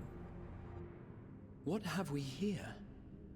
Yes, Tis not unlike a Hunnish alchemical furnace in design. Well, there is one way we might find out.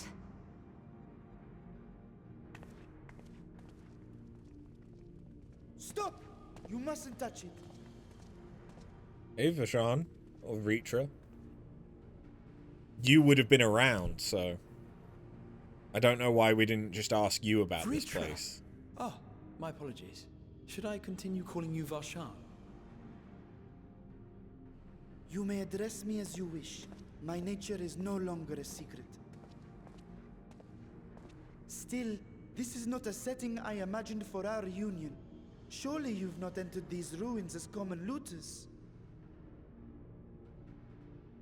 Would that we could deny your accusations, but I fear you're not far from the truth. Great Vritra, might we beseech thee to explain the nature of this strange contrivance?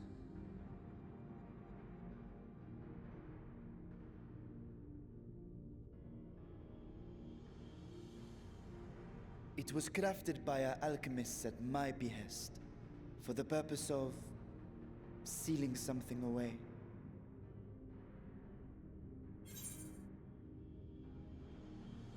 I wasn't gonna touch it, but you know you stole her.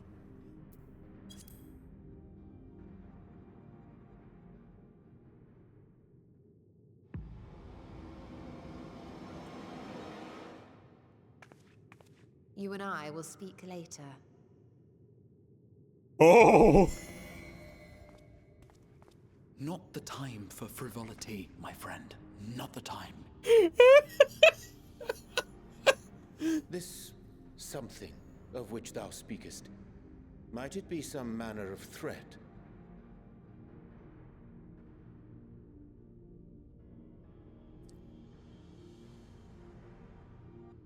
Perhaps I should simply show you. I thought you didn't want... Okay.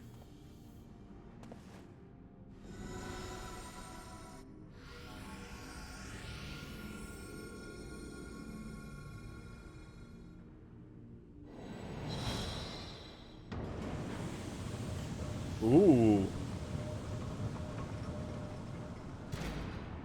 A void gate?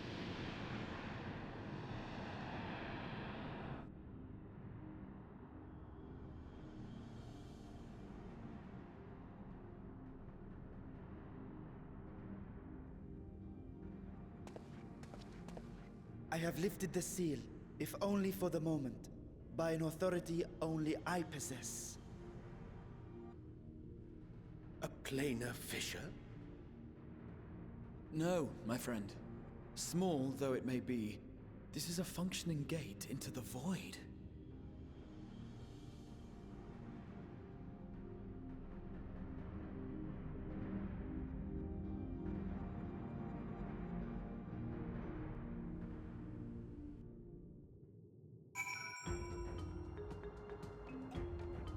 When that music starts, I swear my brain immediately just goes Crash Bandicoot. Void gates and fissures are much the same thing in practice, in the sense both allow passage between the source and the 13th. The difference in terminology refers to the circumstances of their creation. A fissure is an incidental tear in the fabric between worlds, whereas a void gate is the product of deliberate action. I suspect this is the latter, judging by the elaborate mechanism put in place to control it. To think our search for material riches would lead to this priceless discovery. Its swirling emptiness puts me in mind of old friends, not to mention old foes.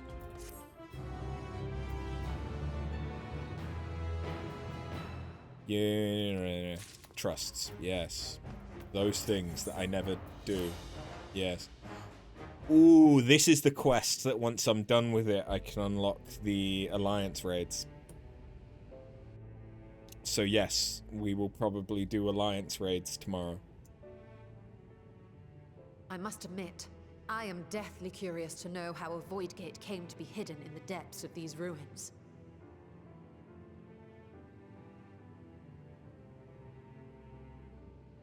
To tell that tale, we must first peer far to the south, and even further into memory.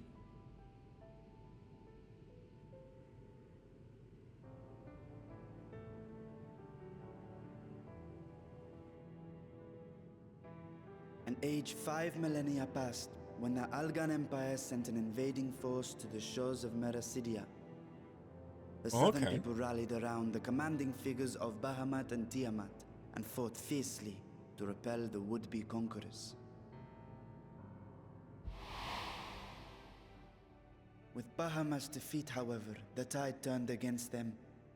Desperate to seize any advantage, the Mercidians resorted to summoning primal entities. The Warring Triad. In response, Emperor Zande forged a covenant with the Cloud of Darkness, sovereign among the all-devouring denizens of the Void. Thus bolstered by icons on one side and Void Scent on the other, The two armies clashed in a battle of unspeakable carnage. So much death, so much loss.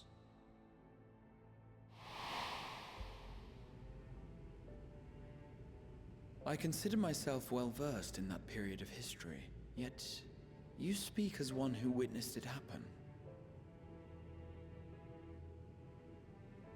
Indeed, I did. I heard Tiamat's roar of defiance and sped toward that war-torn land.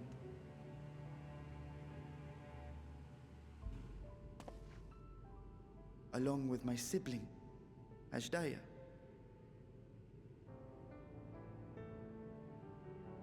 Did we know about Ashdaya? We dragons are not male or female as men are wont to classify, but elder sister is the closest a mortal tongue can come to describing what she meant to me. I was the last of our brood to hatch, and Ashdaya cared for me where my sire could not. Thus I was with her when Tiamat roared. I was with her when she journeyed south, and I was with her when she fought against the void-sent hordes.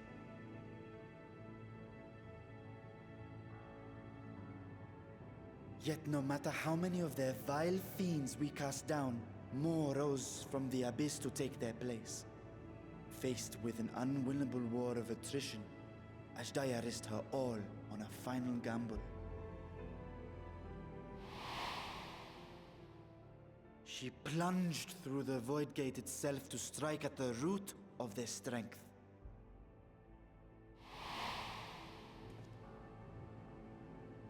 I tried to follow in her wake, determined to lend what aid I could. But even as I came upon Alag's glittering tower, I saw the rift close behind her. And Ashdaya has been lost to us ever since. So there's a dragon in the void. I must retract my earlier claim of historical knowledge. Nowhere in the Crystal Tower's archives did I see mention of such noble sacrifice. That does not surprise me. To Allagan eyes, it must have seemed as if a lone dragon, driven to madness, simply dove through the gate and did not return. For my part, I spent long years searching for the means to reunite with Ashdaya. Until I could search no more. Until Alag was dust, and the arts to open a void gate large enough to accommodate a dragon forever lost. Yet you have the beginnings of a gate right here, under the control of a harnessed device. My discovery came before Radzat-Han was founded. Though I scoured the lands for a method to cross the rift, it was beneath the sea that I chanced to find a natural planar fissure. It was, however, far too narrow to admit a worm's bulk. Only after our city rose upon the rock, and I could enlist the aid of our talented alchemists, did matters take a favorable turn. Their dedication was beyond reproach. Tirelessly they worked to expand the fissure, and after decades of toil, it finally grew to a size that a child might pass through.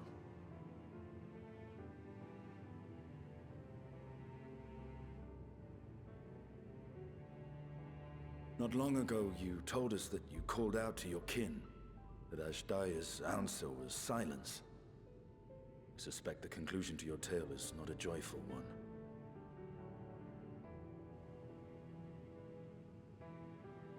With hope in my heart, I used the simulacrum to cross the threshold. But no, I did not find her. What I found was a host of void-sent, clamoring around the opening they had sensed. 'Twas but a moment, but enough. I had no choice but to retreat and allow the portal to contract once more.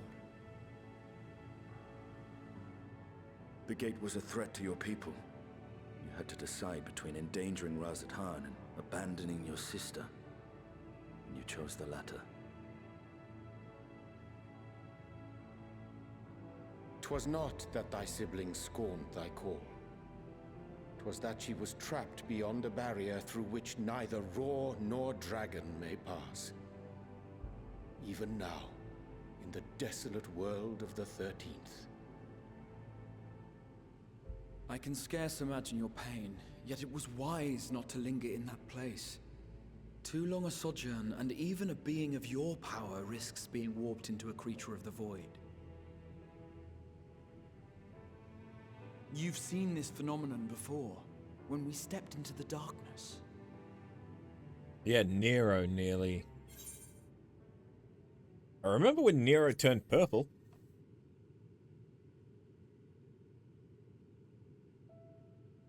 Turned purple? Well, yes.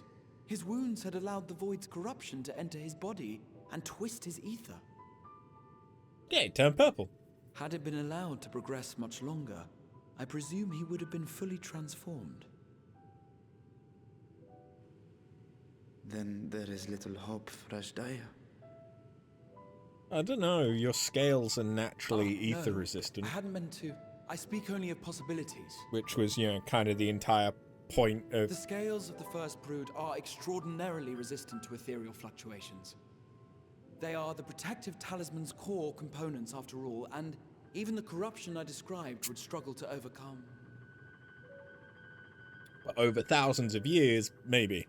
Of course. With the warding scale in one's possession, one could conceivably survive a stay in the 13th without being warped by its energies. So we're going into the void. Be that as it may, it is too late to rescue my sister. 5,000 years too late.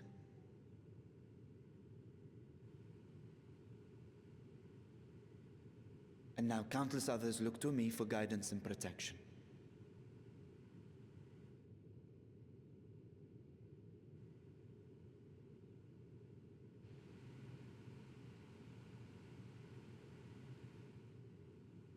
So when I sensed intruders in the ruins, I came only to ensure that the gate remained closed.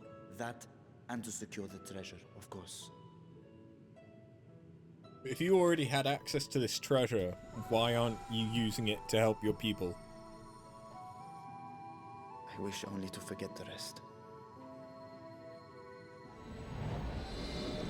I have questions.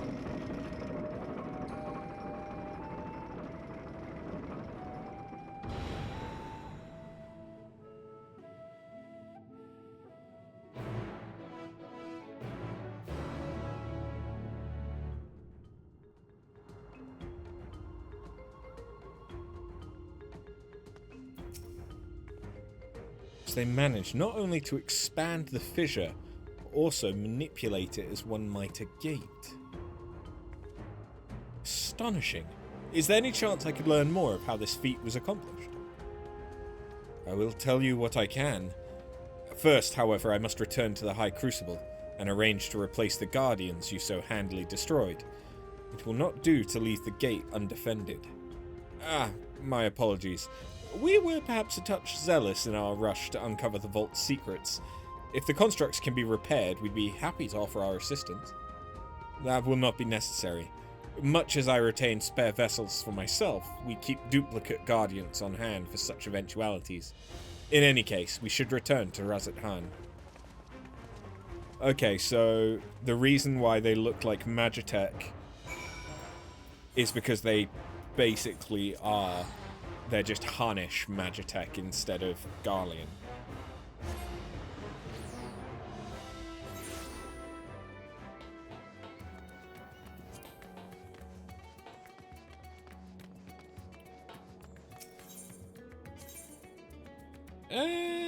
No, it's probably about the same.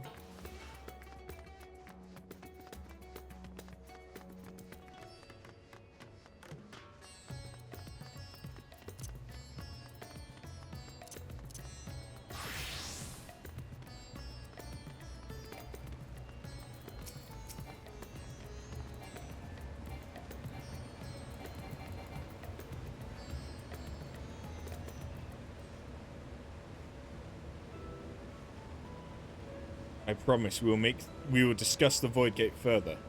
But first I must attend to the matter of the Vault Sentinels. As your instruments have no doubt informed you, the Capiculi has been reduced to so much scrap. Please bring a new one out of storage, and see that it is conveyed to its post along with some few lesser constructs. Was it tomb robbers? Fiends born of the Tower of Zop?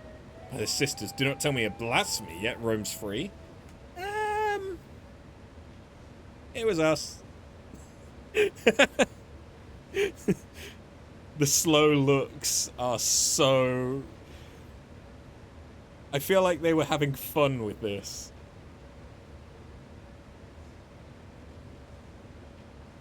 The eyes. Why such guilty faces? Surely it isn't you who are responsible for this. Oh. Well, the details aren't important. I shall see it done immediately.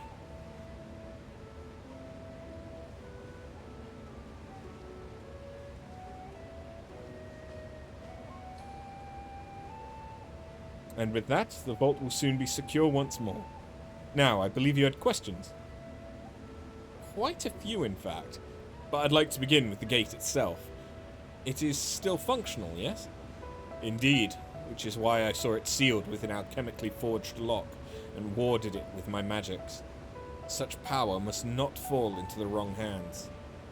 In truth, the primary reason for the vault's construction was to keep the gate hidden from the outside world. So much effort for such a little door. That little door you speak of leads to an abyss teeming with unspeakable horrors. That said, in its current state, it would admit only the lowliest of voidsent, and from this side, no man would be able to pass through. No man? I should think Alphino would fit, given a firm enough push. The physical size is only one consideration. The true restriction hinges upon the etheric density of the soul in transit.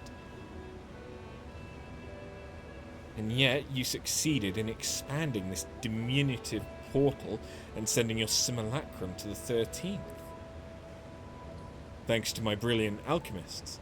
I should have destroyed the anomaly when I found it, but instead, I bade them devise a means to control it. After much experimentation, they accomplished the impossible. A method was conceived by which my magics could manipulate the fissure and transform it into a serviceable gate. But the process has long since been forgotten. Once I had given up searching for Azdaja, there was no need to preserve such esoteric and dangerous knowledge. Thus has the gate lain dormant for years uncounted. Our own passage to the 13th was made relatively simple thanks to the Crystal Tower. An ancient mechanism channeled the tower's vast stores of energy to open a void gate, one bound to a covenant made with the cloud of darkness. Once the sovereign entity was beaten back, however, the covenant was broken, and the doorway severed from its connection to the void. Theoretically, it should be possible to reconnect the gate by forging a new pact with another voidsent. Such deals usually end in betrayal and death. In any case, we should attempt to gain an understanding of the bounty gate. Mayhap we could resume the search for your sister. As I have already explained, I put those futile hopes to rest centuries ago. My place and my duty is here now. I had meant to ask, what prompted you to search for the vault in the first place? It was all Astinian's idea.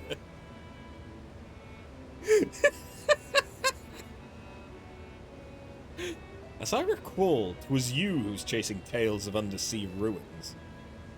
Well, as you have seen, the fabulous wealth from the stories is quite real, if not its rumoured origin, but I am afraid I must assert a prior claim. I've been adding to that trove for years, little by little. The time has come to spend it, that I might alleviate my people's suffering. Then we are of one mind. We had no intention of taking it for ourselves. Isn't that right, my friend?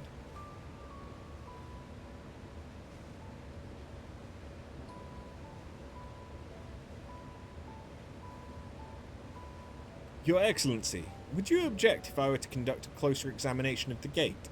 I'll make no attempt to open it, of course. I owe you and yours a debt that can never be repaid. Whatever boon you ask of me, you shall have it. You're most gracious. I shall take full advantage of your permission. Would I could join thee in thy study, but the Leporits will be anxious to receive my report. I beg my leave of you. I must be off to Sharlayan as well. Mistress Kral was eager to speak with you about that request, so please come back to the annex as soon as you're able. Farewell for now. Is her request the Alliance raids? We can discuss my findings once I return. You'll not be rid of me so easily.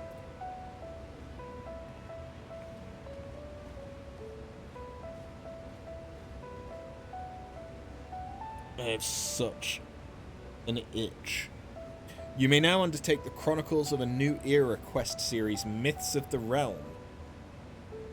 Okay. So yes, that will be...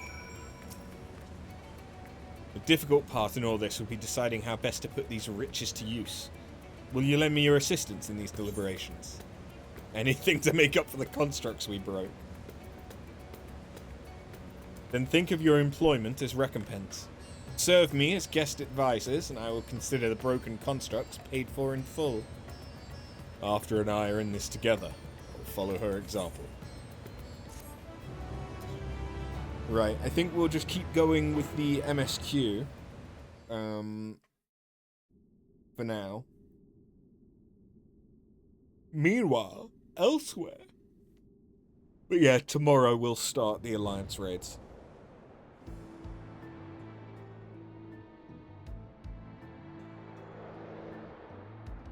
I mean, it's looking an awful lot like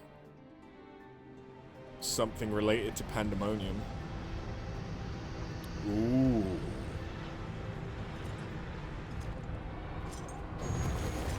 Oh.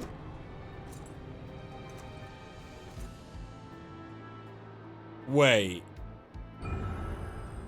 Golbez?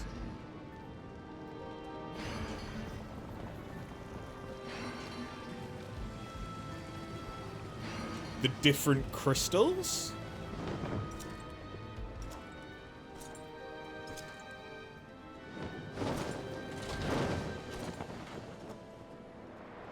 That's Golbez.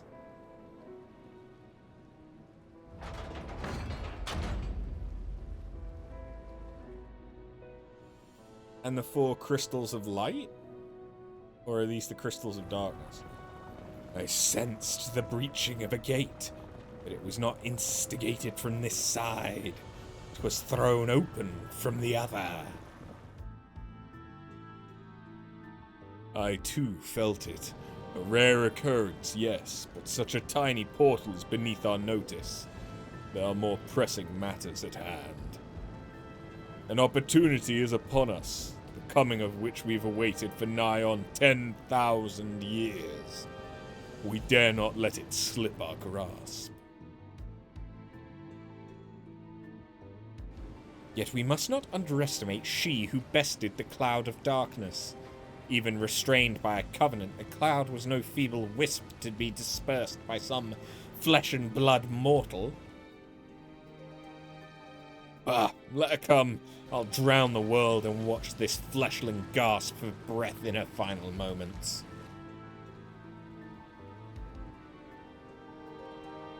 Your zeal is admirable, but forget not our cause. Think back on our struggles beneath this sunless sky. Remember why we cede not our will to fight.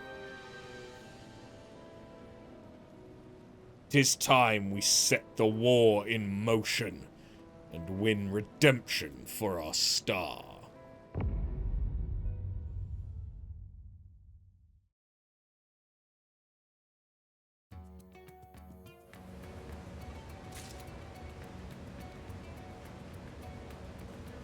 Hold on.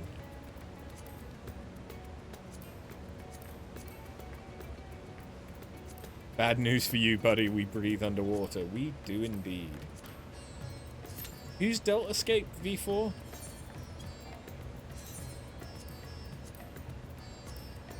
Is that Golbez?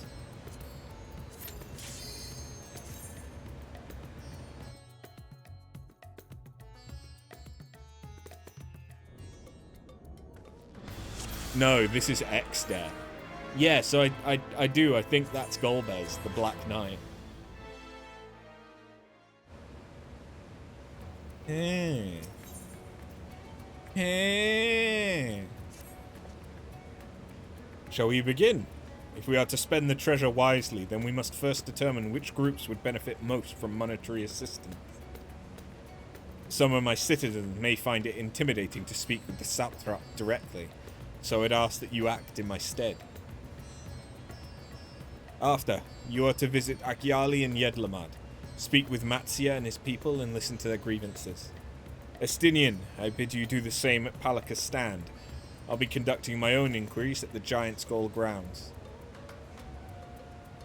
Once you believe you have ascertained the need of the populace, we can reconvene at Megaduta.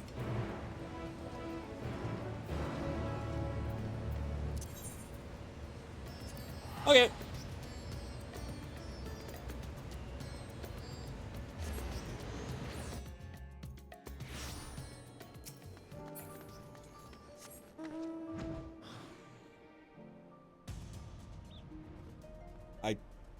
I hate how much I yawn.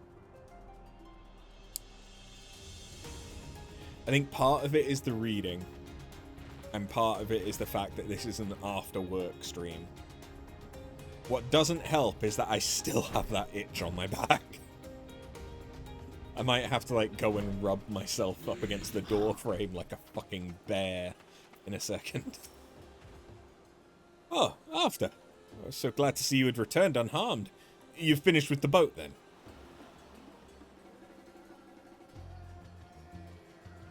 Anything the village desperately needs? Well, I suppose Kalzal's loss hit us the hardest. I've been trying to find buyers for my fish, but although I sell a few here and there, it's so much more difficult than it was before. Everyone's still struggling to rebuild their lives. For now, we're just banding together as best we can.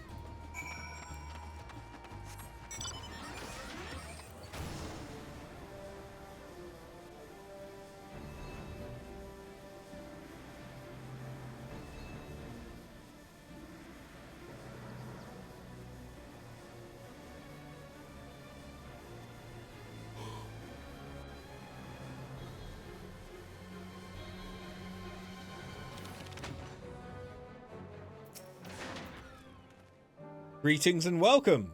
If this is your first trip to Thavner, then you must try my special Amra Lassi. Its refreshing zest cannot be beat. What could such a wonder cost, you wonder? Normally I part with 3 bottles for the general price of 19,800 gil, but for you I'm willing to go as low as even 10,000. You'd be practically stealing from me. I am not Estinian. Estinian? Who is Estinian? Oh! You're the one who was with that spear-toting fellow. Well, you can hardly blame a man for trying. The world may no longer be on fire, but we are still sifting through the ashes, so to speak. Sisters, spare me, we might as well have that ugly tower back for the scant few travellers we see these days. I myself barely have the coin to buy at local prices. I tell you, if I didn't charge the odd adventurer a small fortune for afternoon tea, I'd be scavenging for scraps in the street.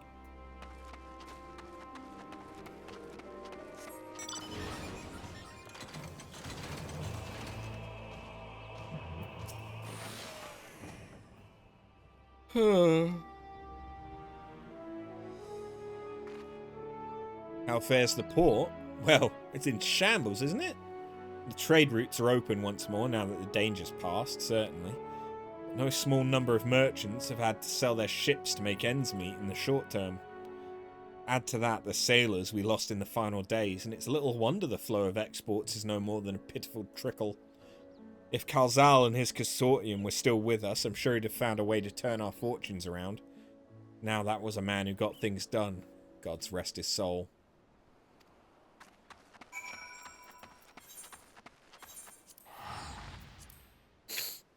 Yeah, I'm gonna have to go and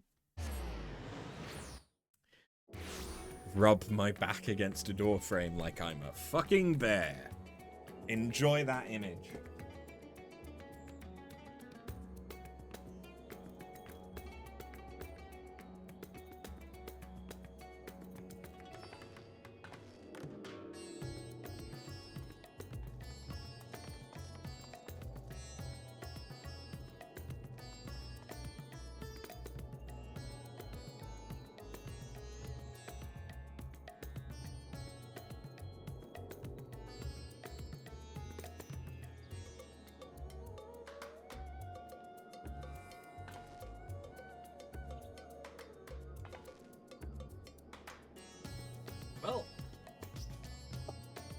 Found out what the itch was. Turns out I had a spot on my back. Ow!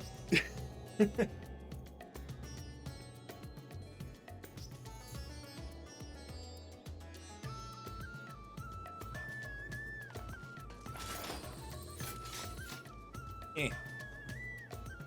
Eh. Eh.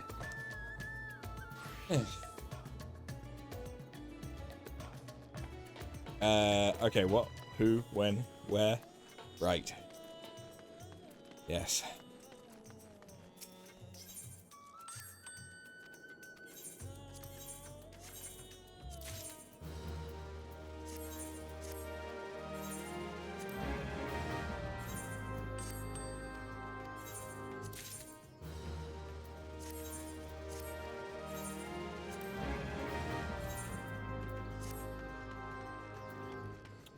Oh yeah.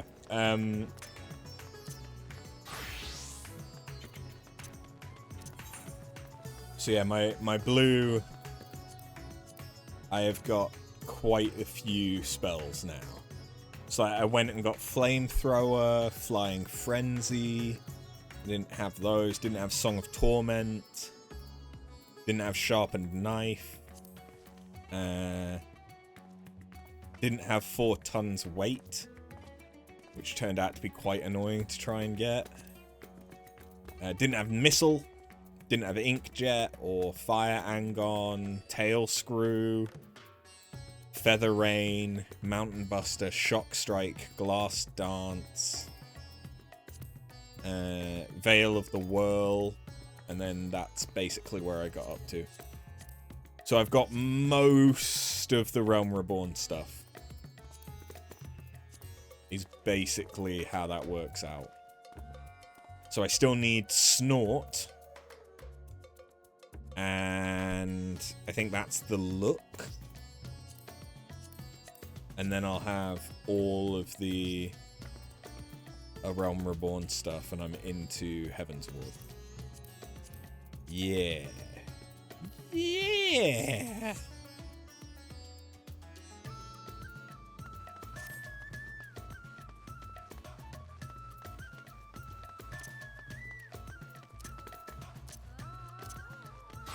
Getting up to level 80 makes a pretty big fucking difference for blue.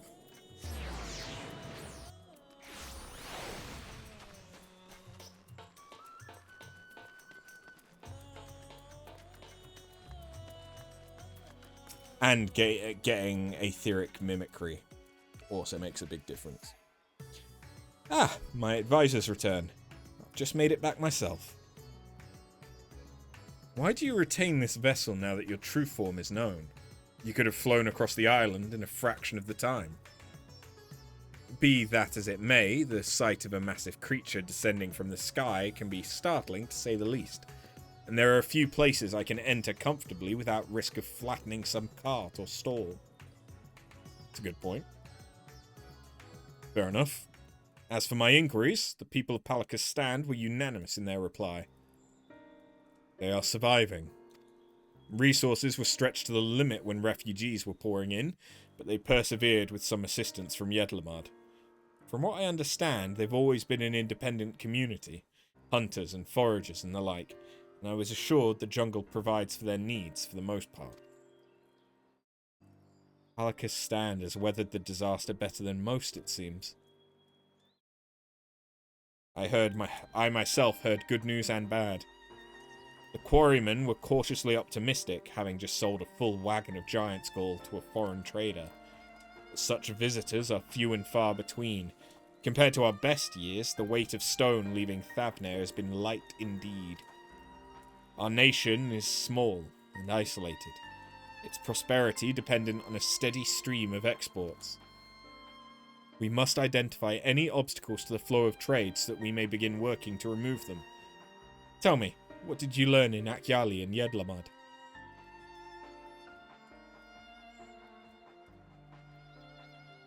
I see. Without a dedicated buyer, the average fisherman must struggle to offload his catch daily. Which is why I believe we should first address the lack of ships and shortage of able-bodied sailors. I'm reminded of a child I spied as I made my way back to the palace. His father lost at sea when the beasts sunk their vessel. So many variations of the same tragic tale, repeated over and over. So many lives lost.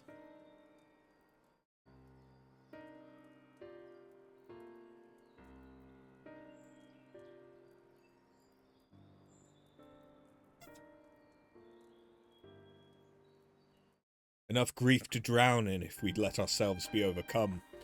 But we will not. I will consider the perspectives you've brought to me and devise a plan to help my people confront this adversity. Come, I would like you to be in attendance when I announce the proposal to my assembled functionaries.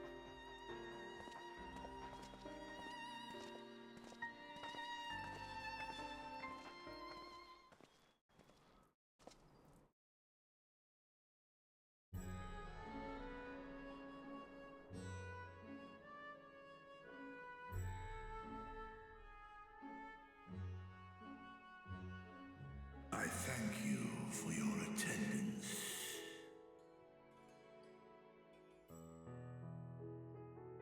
The riches the Radiant Host have retrieved were hoarded in Al-Zadal's name.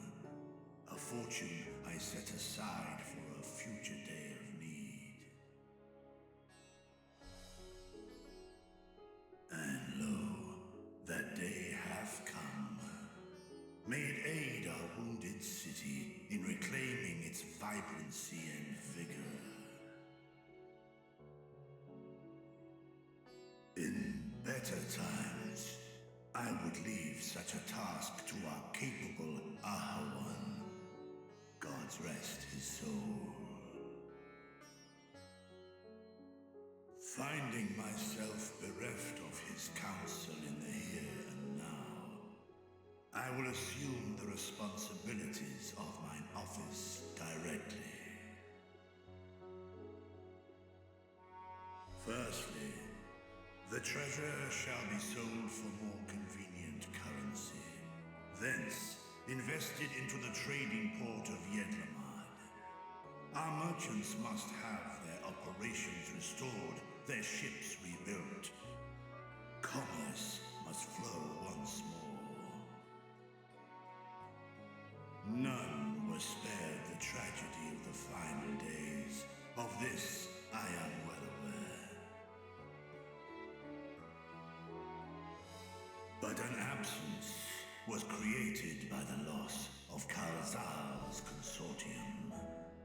And by filling it, we provide new means for our fishermen, our artisans, and others to bring their wares to distant markets.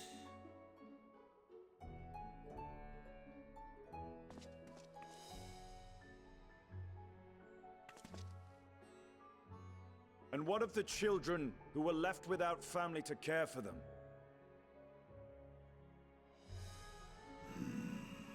That is a concern which weigheth heavily upon my mind. A simple gift of coin will soon be exhausted, leaving these young souls adrift on the fringes of our society.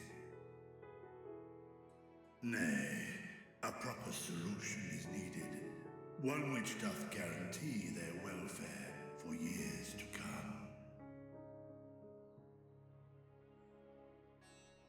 Thou hast surely seen how other nations rise to meet this challenge, adventurer.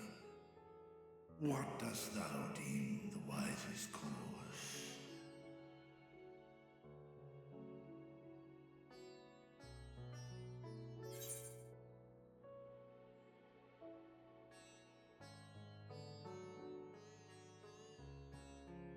Riddleshire's orphanage was funded through trade in highly coveted goods. That's not bad. It takes a village. Taxes, levy them on trade profits in exchange for investment. No, I'd say that, yeah, have them make specialist goods. Of course, we can draw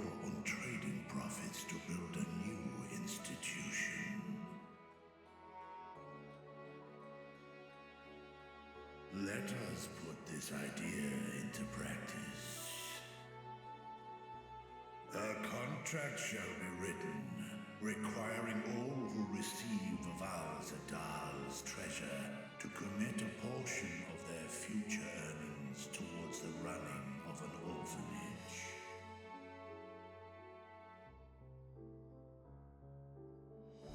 Now, such an influential policy is deserving of a worthy name.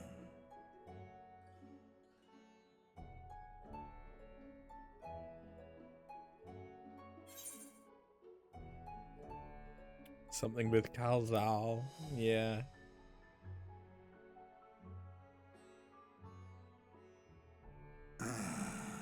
A fitting candidate. Kalzal should be remembered, not as the blasphemy which terrorized Thavne, but as a hard-working and generous man who brought much wealth to our shores. Do any among you object to this proposition? Many here lost loved ones to the beasts. In that time of strife, any one of us could have broken. Any one of us may have been taken by despair. When I think of Kalzal, I feel no hatred. Only a stinging regret that we could not save him as well. Isn't that right, men?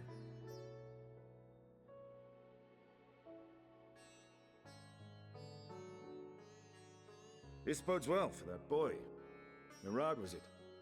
Perhaps he can cut ties with that shady peddler.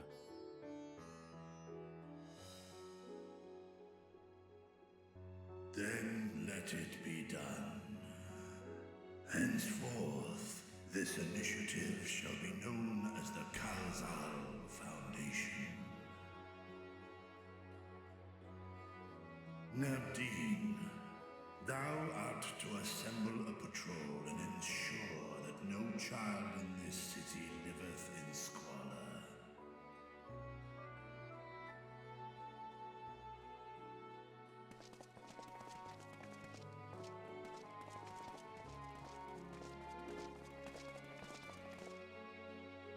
Clerks, see to the management of our funds and make haste. Our citizens must not suffer a day more than is necessary.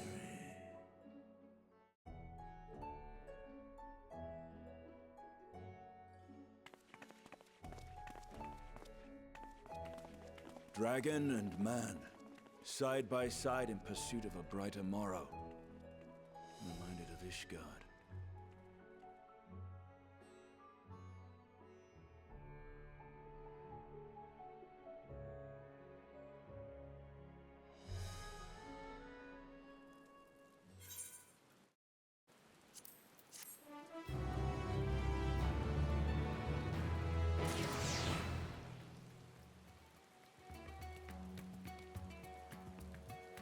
I like that these are voiced.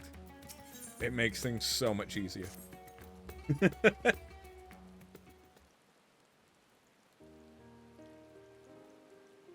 God damn it, I spoke too soon.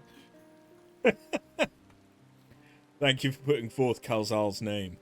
Those whose lives he enriched will take comfort in seeing his legacy honored. You'll forgive me for not speaking sooner, but I am not voiced. But I bear a message from Archon Y'shtola. She asks you meet her at the High Crucible at your earliest convenience. Understood. Thank you. Y'shtola must have finished her studies of the Void Gate. Shall we hear what she has to say then? Less brain power required. Definitely. I'll go with you. Wait, no, sorry. I'll go with you.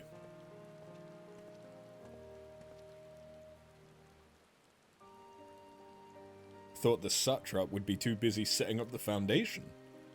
My clerks have been the well-oiled cogs of this administration since before Ahawan assumed the office. They understand what needs to be done, and I'm curious to learn what conclusions your Archon has reached concerning the gate's unique construction. As you wish, Allow me to lead the way, Your Excellency.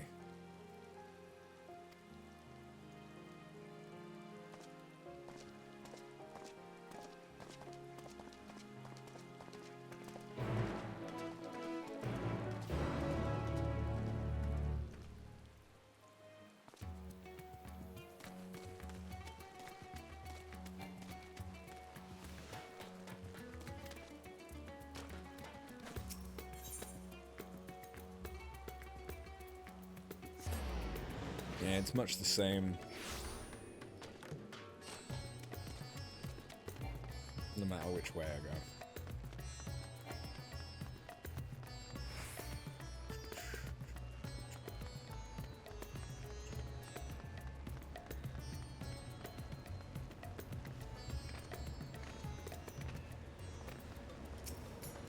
Stala.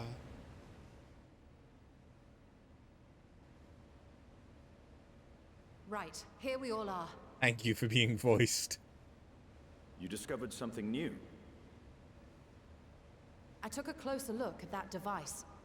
I was able to determine how it keeps the Void Gate sealed, but not how it might instead be employed to expand the opening. For that, I would need to reference the technique developed by Vritra's alchemists, no records of which appear to have survived the intervening years.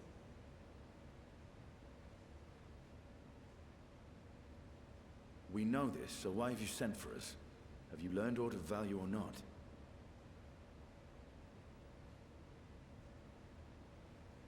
Patience, good sir. One must introduce the subject before launching into specifics.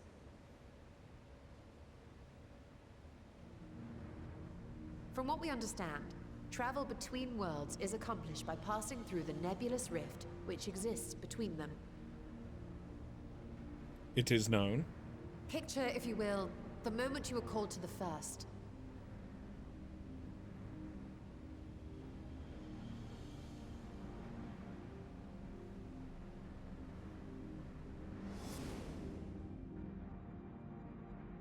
You touched a focus of some kind to help the Exarch pinpoint your location.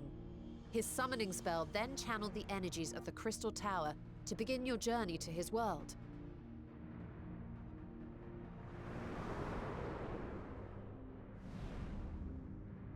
The magics tore a hole in the wall separating source and shard, and cast you into the intervening nothingness.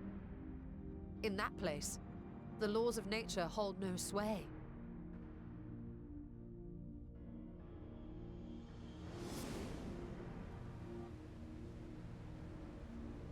Yet even through this realm of temporal and spatial instability, you were borne safely to your destination in the first. The feat that guided you across such an unimaginable distance, both physical and metaphorical, was nothing short of a miracle. Okay. Then what of the many voids sent found in the source? Who guides them here, and how? An excellent question.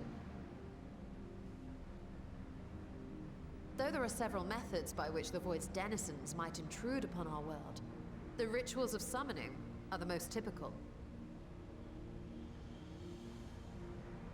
For example, let us consider the Gargoyle, a creature of middling power.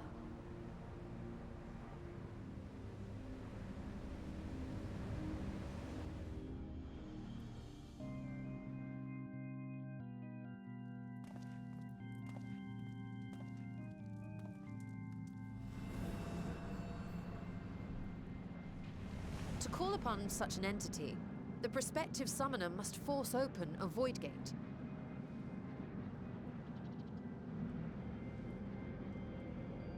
The portal lasts but a moment and is relatively small, allowing only an imp or other lesser being to squeeze through with their physical body intact.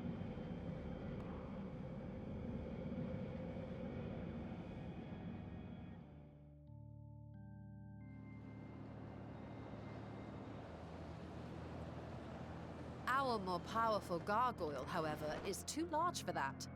Creating a gate big enough for him would require vast amounts of energy, far beyond the reserves of any one mortal practitioner.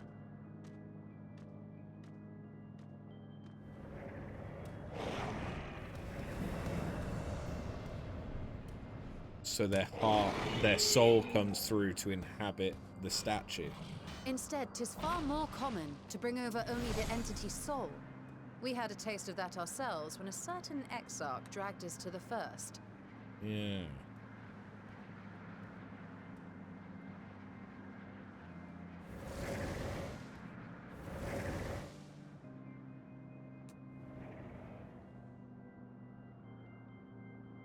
And just as our bodies remained in our world, the Void Sense physical form is left behind in the 13th.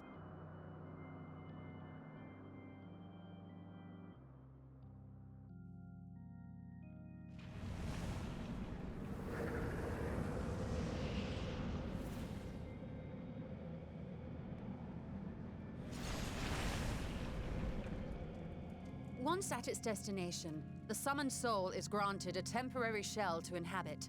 In the gargoyle's case, a stone effigy has proven a suitable vessel.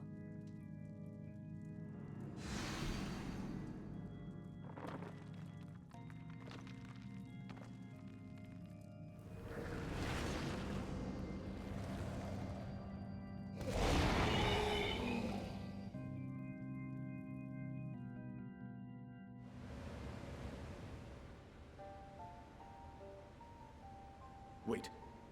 You said that Voidsent must be called here deliberately by someone in the source, reeled in like a fisherman with his catch. Exactly. For a being to navigate the chaos of the rift, with or without form, there must needs be a guiding agent on the other side.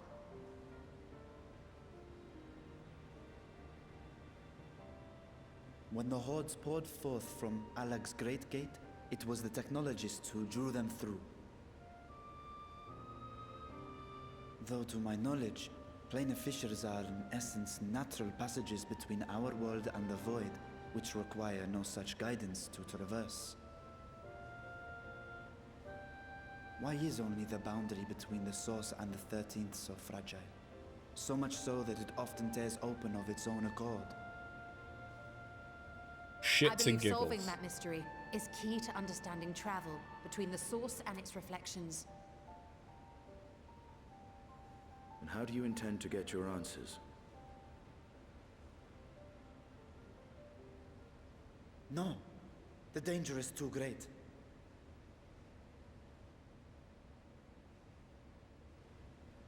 Perhaps. But what some call danger, others think of as adventure.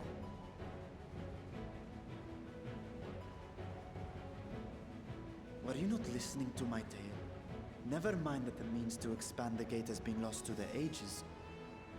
Even could you force the portal wide enough, you would be greeted by an army of murderous horrors the very instant you step through. Yeah, it wouldn't be the first time. I assure you I was most attentive.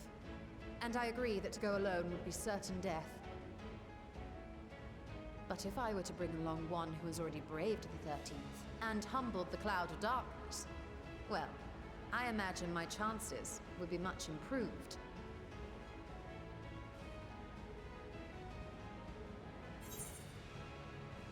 So much for taking it easy.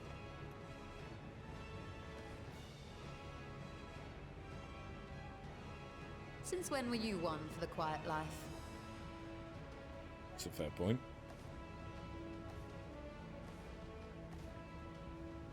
Once again, I put my life in your ever-reliable hands.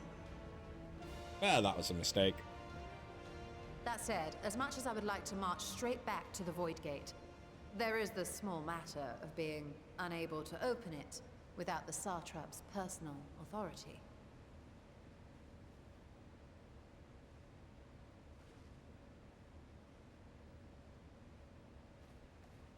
As I've said before, I will grant you and yours any boon you choose to name, provided it does not endanger my people.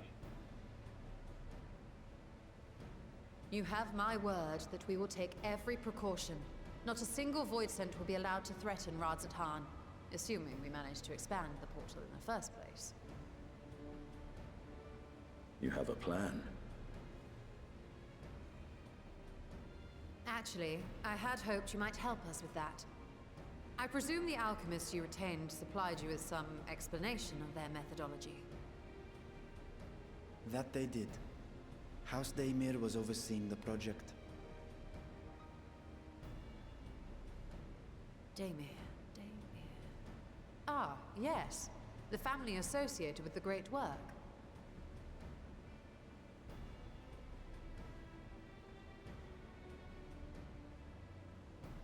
I did not fully comprehend the theory, but their research began with a void scent which had slipped through the fissure. After a thorough examination, they created an arcane simulacrum possessed of similar qualities. A man-made void scent, if you will. It was apparently indispensable in their efforts to enlarge the gate. A man-made void scent?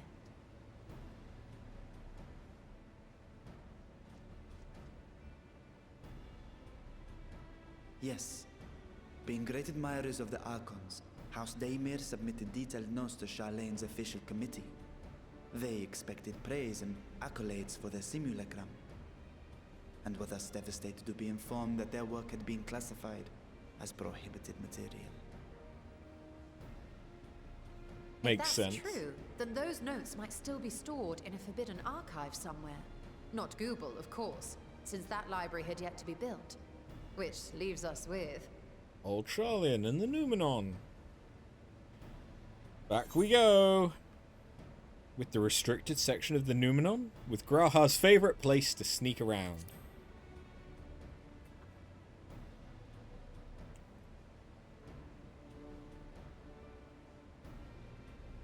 Indeed. Numenon's restricted stacks may very well hold a copy.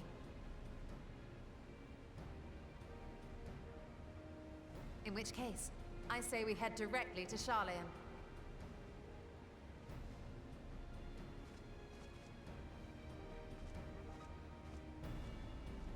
So long, Estinian. Unless you anticipate needing help to reach the high shelves. I see myself being of little use. Go on ahead. I still need to find Mirad and tell him about the Kalzal Foundation. I mean, I'm plenty tall enough to reach the high shelves.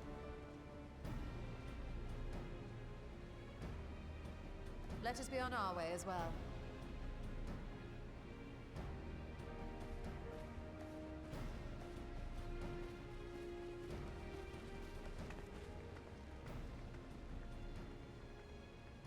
They are resolved to venture into the void. Do I sit idly by?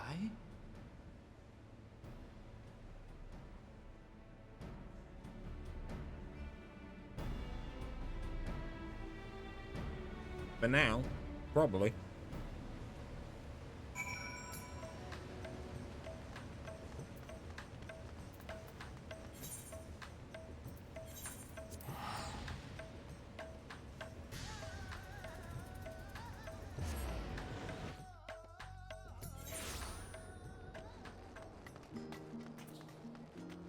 If we can, I'd love to finish this patch. If we're to enter Numenon's restricted archives with a minimum of fuss, then we must secure the permission for him. First, however, we shall need to enlist the cooperation of a member to broach the matter on our behalf. Who do you think might be inclined to assist us? I mean, Forshno. No one springs to mind? What of Scholark Montechain? I mean, yeah, Montechain would as well. He did come to Graha's defense during the inquiry, after all. 'Tis settled. Let us head to Phenomenon and see if he's willing to help us once more. I mean, I still don't really understand why we couldn't have had Forshno.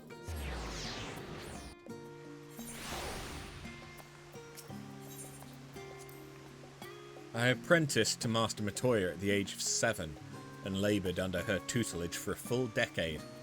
Never had the chance to attend the studium. Neither did Thancred, as I recall. Soon after Master Louis Soir took him in off the streets, he was put in the care of another Archon. His was a rigorous and practical education in the arts of espionage and survival. I sometimes wonder what my life might have been like had I pursued studies here instead. Tea at the last stand after a day of lectures? Oh, that does sound lovely. Afternoons with friends spent sipping tea and debating theories.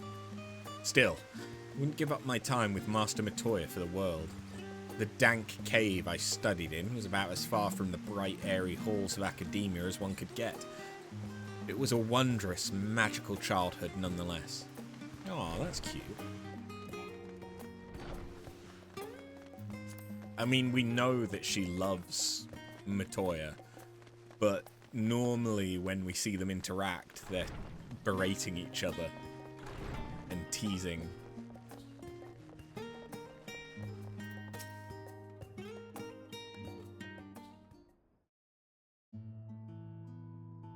Ah, visitors, and quite esteemed ones at that.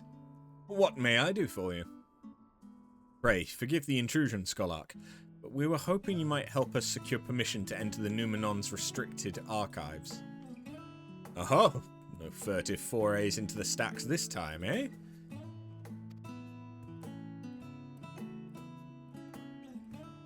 I applaud this newfound sense of propriety. Yet, in all this wide world of comparative serenity, what so compels you to disturb a vault of forbidden wisdom?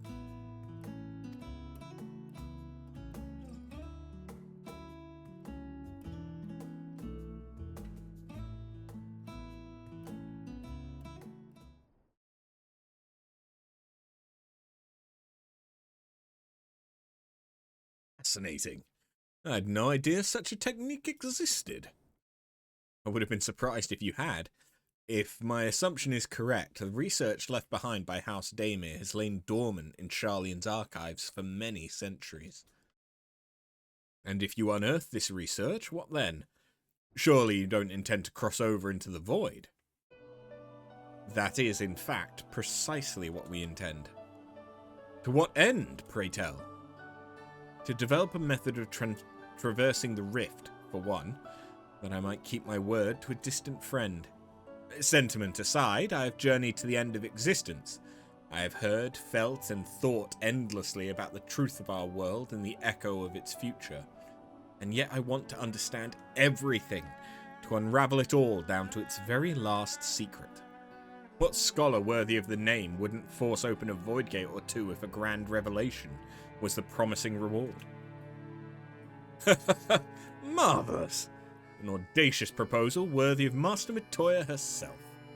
And after hearing the whys and the wherefores, I, for one, do not believe you would use the knowledge for ill. I see no reason not to present your request to the forum's consideration.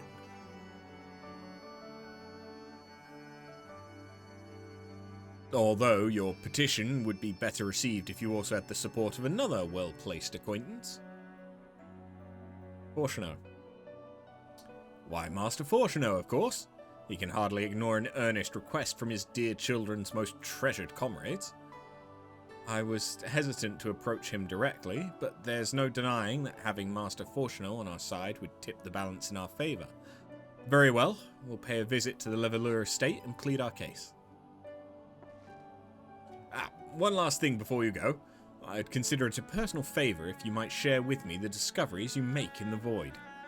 My appetite for knowledge is every bit as insatiable as yours, I'd wager. So if you could see your way to indulging an old man's curiosity. Of course, Scholark.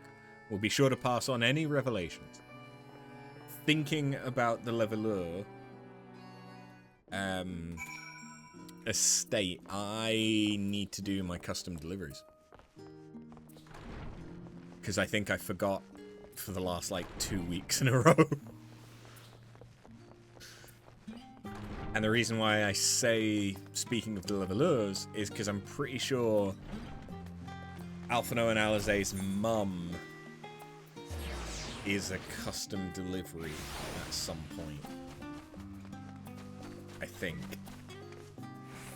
Presumably, I would unlock that soon.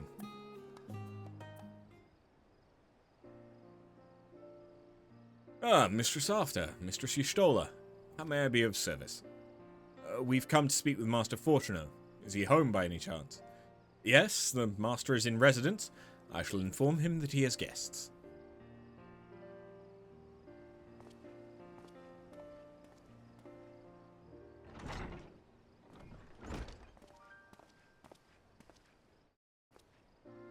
Well, well, Emiliance would invite you inside for tea, but I assume this is not a social visit.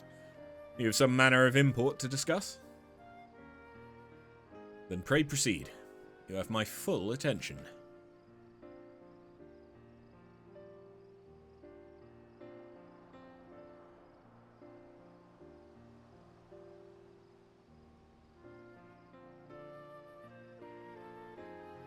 Well, I suppose I should praise you for following the proper protocols this time around. Scholarch Montaigne expressed much the same sentiment, I assure you. Will not attempt to circumvent the forum's authority again, unless it's absolutely necessary, of course. Of course. You do understand that the restricted archives are restricted for good reason, yes? If no pressing needs exist, then why risk the consequences of employing this forbidden knowledge?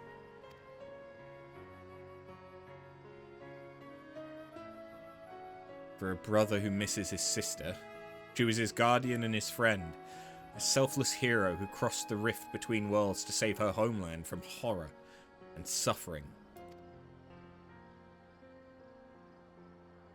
But the brother has given up on thoughts of reunion.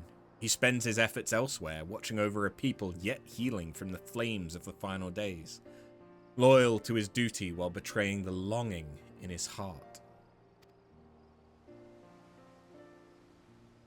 It is no vital mission, perhaps, reuniting these siblings, but I feel a worthy cause to pursue, all the same. As one who feared losing his own loved ones, and spent years in research to prevent it, surely you appreciate how painful such a separation must be.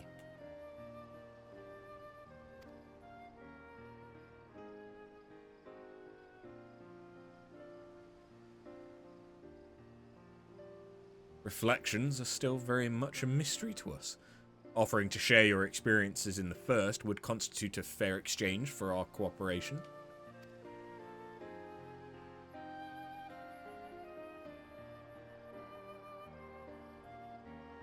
Do not celebrate just yet. The forum must still be convinced. I'll add your request to the list of today's deliberations and deliver the decision to you at the Baldessian Arsenal.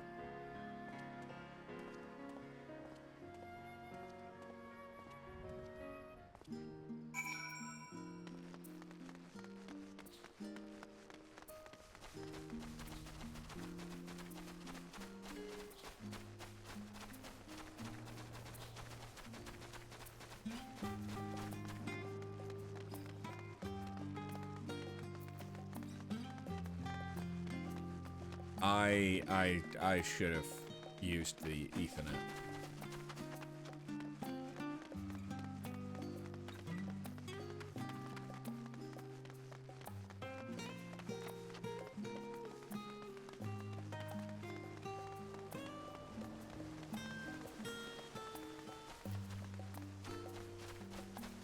Well, I'm nearly there now.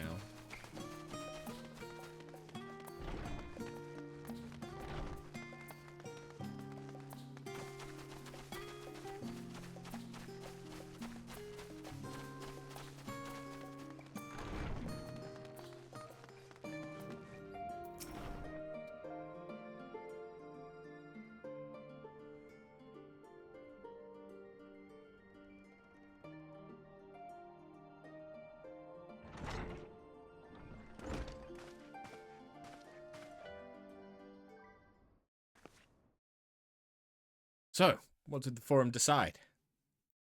To put it bluntly, Master Matoya has burned some bridges here in Sharlayan, and salted the earth for good measure. When it became clear her student was the petitioner in question, well, no few members voiced their discontent. Then the chamber was reminded, in no uncertain terms I might add, of the incredible debt we owe to you and your companions. and I'm guessing Fortuno did that. That served to silence the grumbles and stiffen a few spines, and it was agreed that allowing your entry to the archives was the least we could do in return.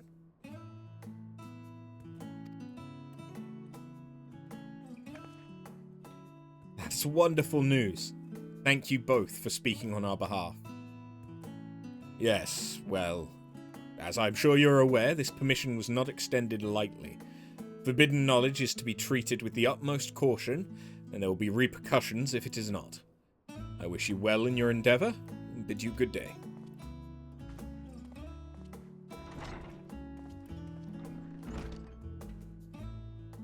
Ever the same, that one? Uncompromising? Aye, but that very stoicism is exactly what Charlian needs to guide it through not one, but 2 exoduses.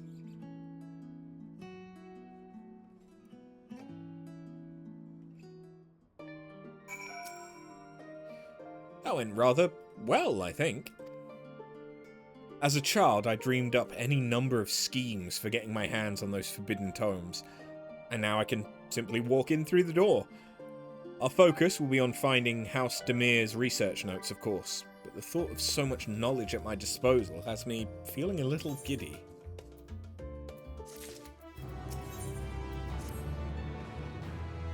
You'll be headed directly to the archives from here, I presume. You presume correctly? Then you'll want to speak with the index page when you arrive. It's been instructed to grant you access to the restricted section. Excellent. Once again, we thank you for all your help. Oh, it was my pleasure. Believe me, may you find the knowledge that you seek. Shall we? I love not Grandpa. He's cute.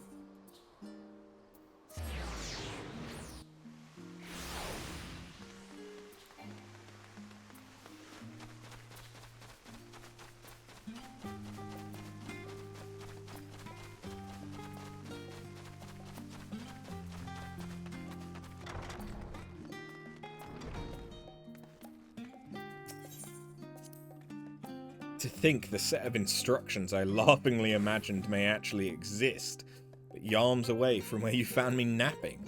If I had known of Alzadal III's exploits sooner, I could well have saved myself days of research. Even a children's book might have pointed me in the right direction. To achieve the impossible, one must needs be flexible of mind and look beyond conventional wisdom. A lesson I had already learned, but clearly not taken to heart.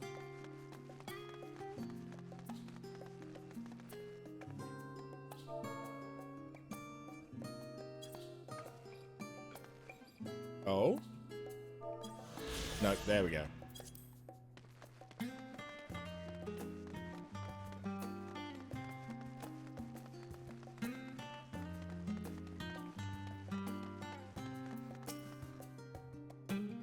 Archon Yoshida and guest identified. Do you wish to proceed into the restricted archives? Follow me if you would. Watch your step, and please note that the use of naked flames is discouraged.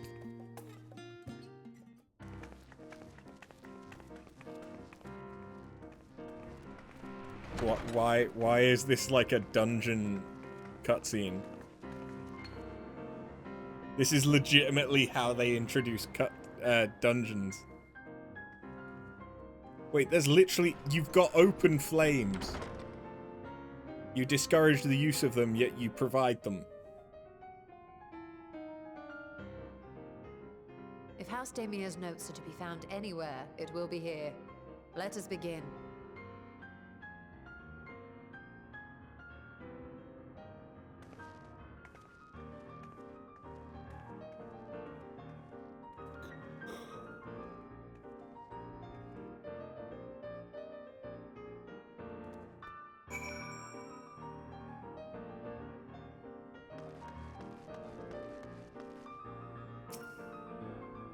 It's not going to be the first one I check. I know it's not.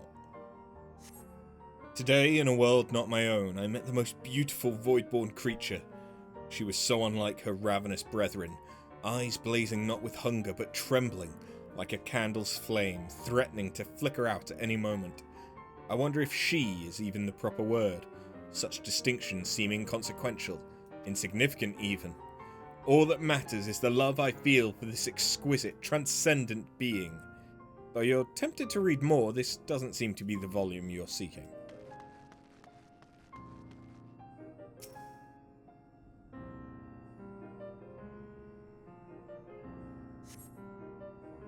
In the year 1564 of the 6th Astral Era, the Amalja summoned Ifrit, their patron god. Accounts describe the being as a gigantic lizard-like being with a potent command of fire-aspected magics.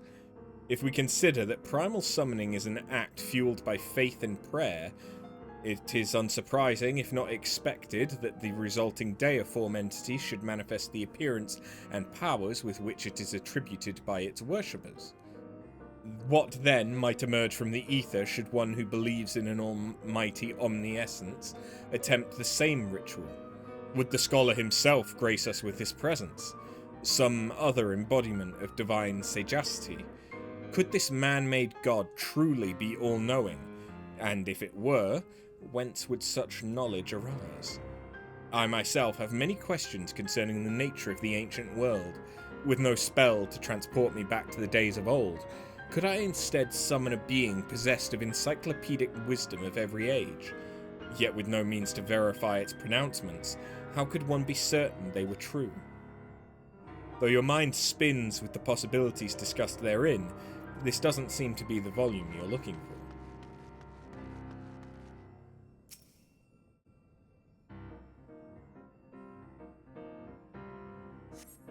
The following page is detailed an advanced method for manipulating rift-spanning apertures as devised by Nahushan, the 9th Patriarch of House Daemir. We present these research notes to the faculty of Sharlayan Studium as both a token of our friendship and an expression of our boundless admiration. You appear to have located the forbidden volume you seek. Yashola will need to make a final confirmation.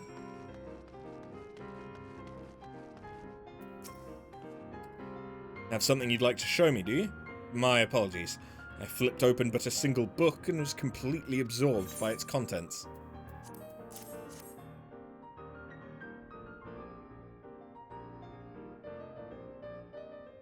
Well done. I think you may have found our prize.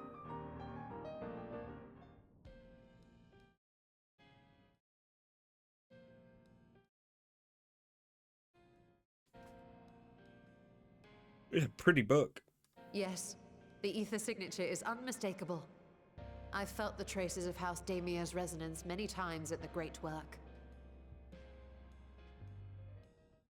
Time to see what all the fuss was about.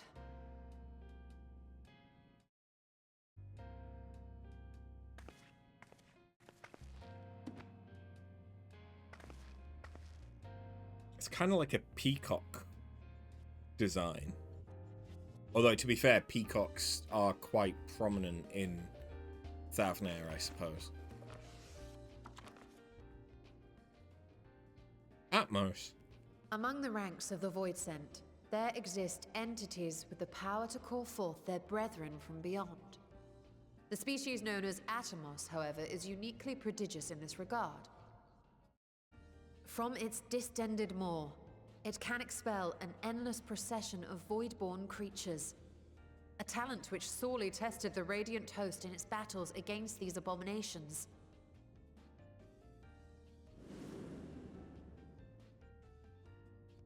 Surmising that the entity itself was acting as a void gate, we endeavored to capture a small specimen and subsequently examine its physiological structure. Our findings reveal that the Atomos had absorbed a planar fissure into its own flesh, which it could expand at will into a functioning gate. Ah. So we need to make a man-made Atmos. Upon further analysis, we identified an ethereal wave pattern emitted during this process. A pattern we were able to emulate by passing crystal-stored ether through a specially designed prism. We proceeded to embed said prism into an arcane simulacrum, thus completing what we have dubbed our artificial Atomos.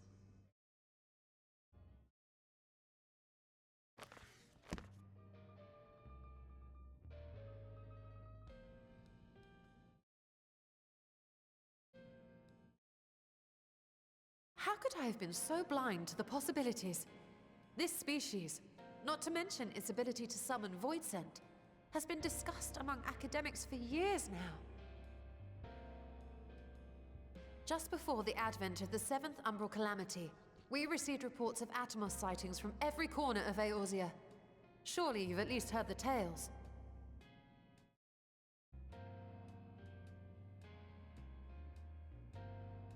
And still, House Daemir went and built a mock Atomos of their very own. I'm not surprised the Archons consigned their work to a restricted archive. It was no easy task, but at last we've unearthed the volume we've been searching for.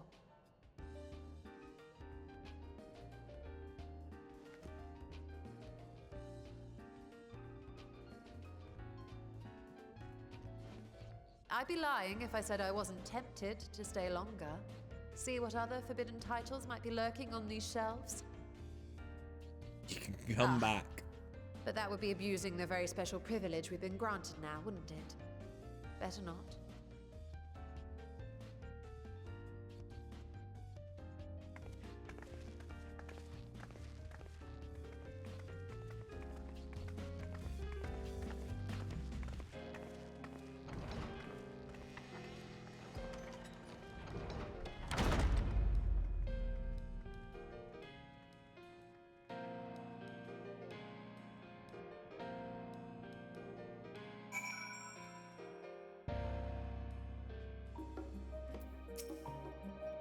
As much as I would love to start crafting the Atomos, I'm afraid this is far outside my field of expertise. Fortunately, we know a Hannish alchemist who'd be delighted to involve herself in our House Daemir project. Our business here is concluded for the moment. Please pass on our regards to the forum. Your message will be conveyed. Should you wish to indulge in more forbidden literature, I will be here. Patron mode disabled. Security mode engaged. If anyone can help us, Nidana can. I say we return to Thavnair and look for her at the Great Work.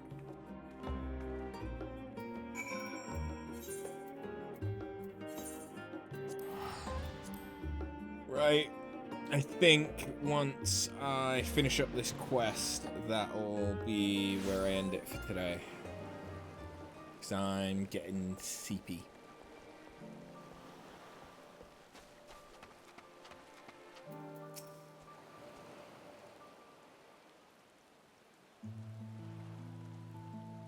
Y'shtola tells me you're pursuing a most fascinating study, and that you want me to be a part of it? I've no doubt you would be interested. This research log should speak for itself. Will it now? By the sisters, this is the mark of House Daemir. I never even knew such a work existed. You should. It was sequestered in Numenon's restricted archives, after all. It was? But that means every word within is forbidden knowledge. A forbidden tome filled with forbidden research, and you put it right into my unsuspecting hand? I can hardly wait to read it.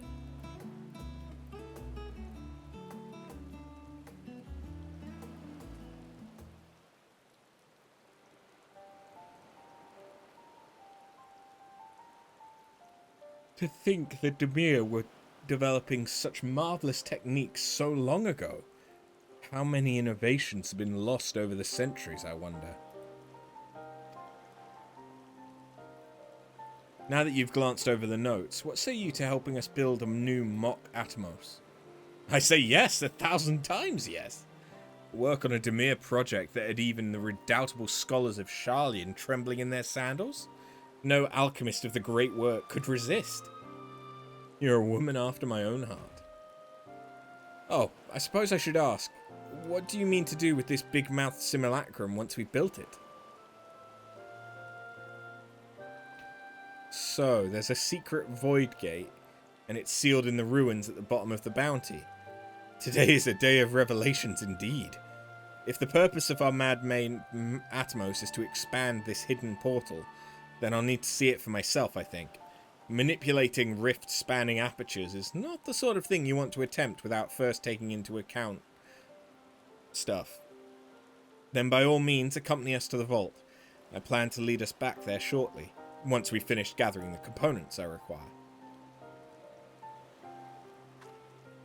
Sharlayan's market provided the raw aquamarine and pure water crystals, but I might need help obtaining a small quantity of astrally infused water. For such a liquid, you need go no further than the Font of Maya.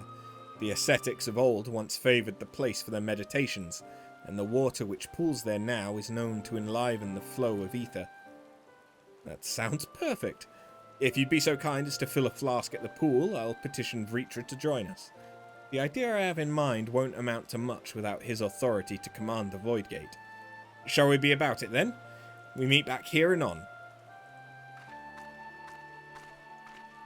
Fetch quest.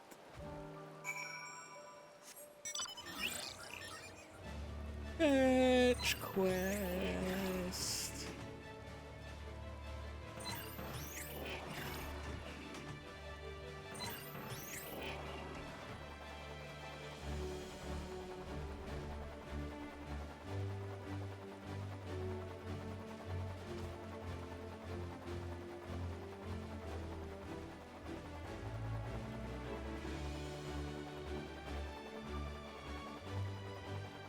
So this should be it, right? Yeah.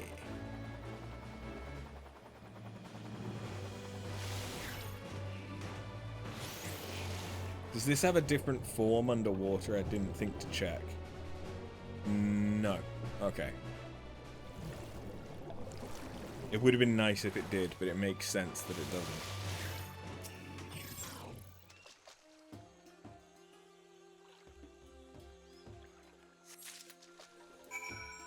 Oh, well, that's it.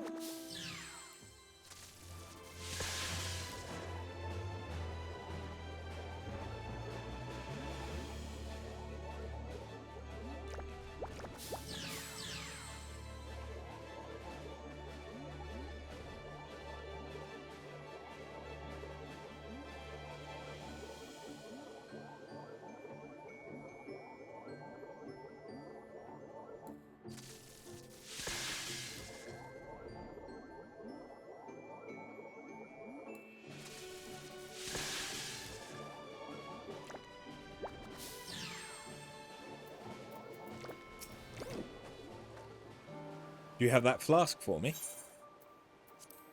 Here you go. Yes, this should suffice. Thank you. And with that, we will call it a night. Oh yeah, we never actually checked out what these look like. I mean, that's just a necklace, obviously. But I don't hate it. And that's just an earring. Again, don't hate it. There's no headpiece, but that's fine, because I wouldn't be able to see it even if there was. Okay, and there's no pants. Right, okay.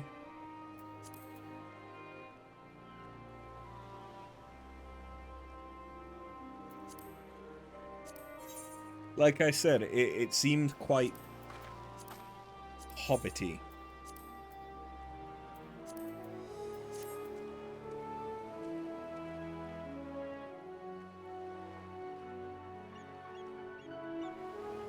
I think I might have a use for the asymmetric gloves, though.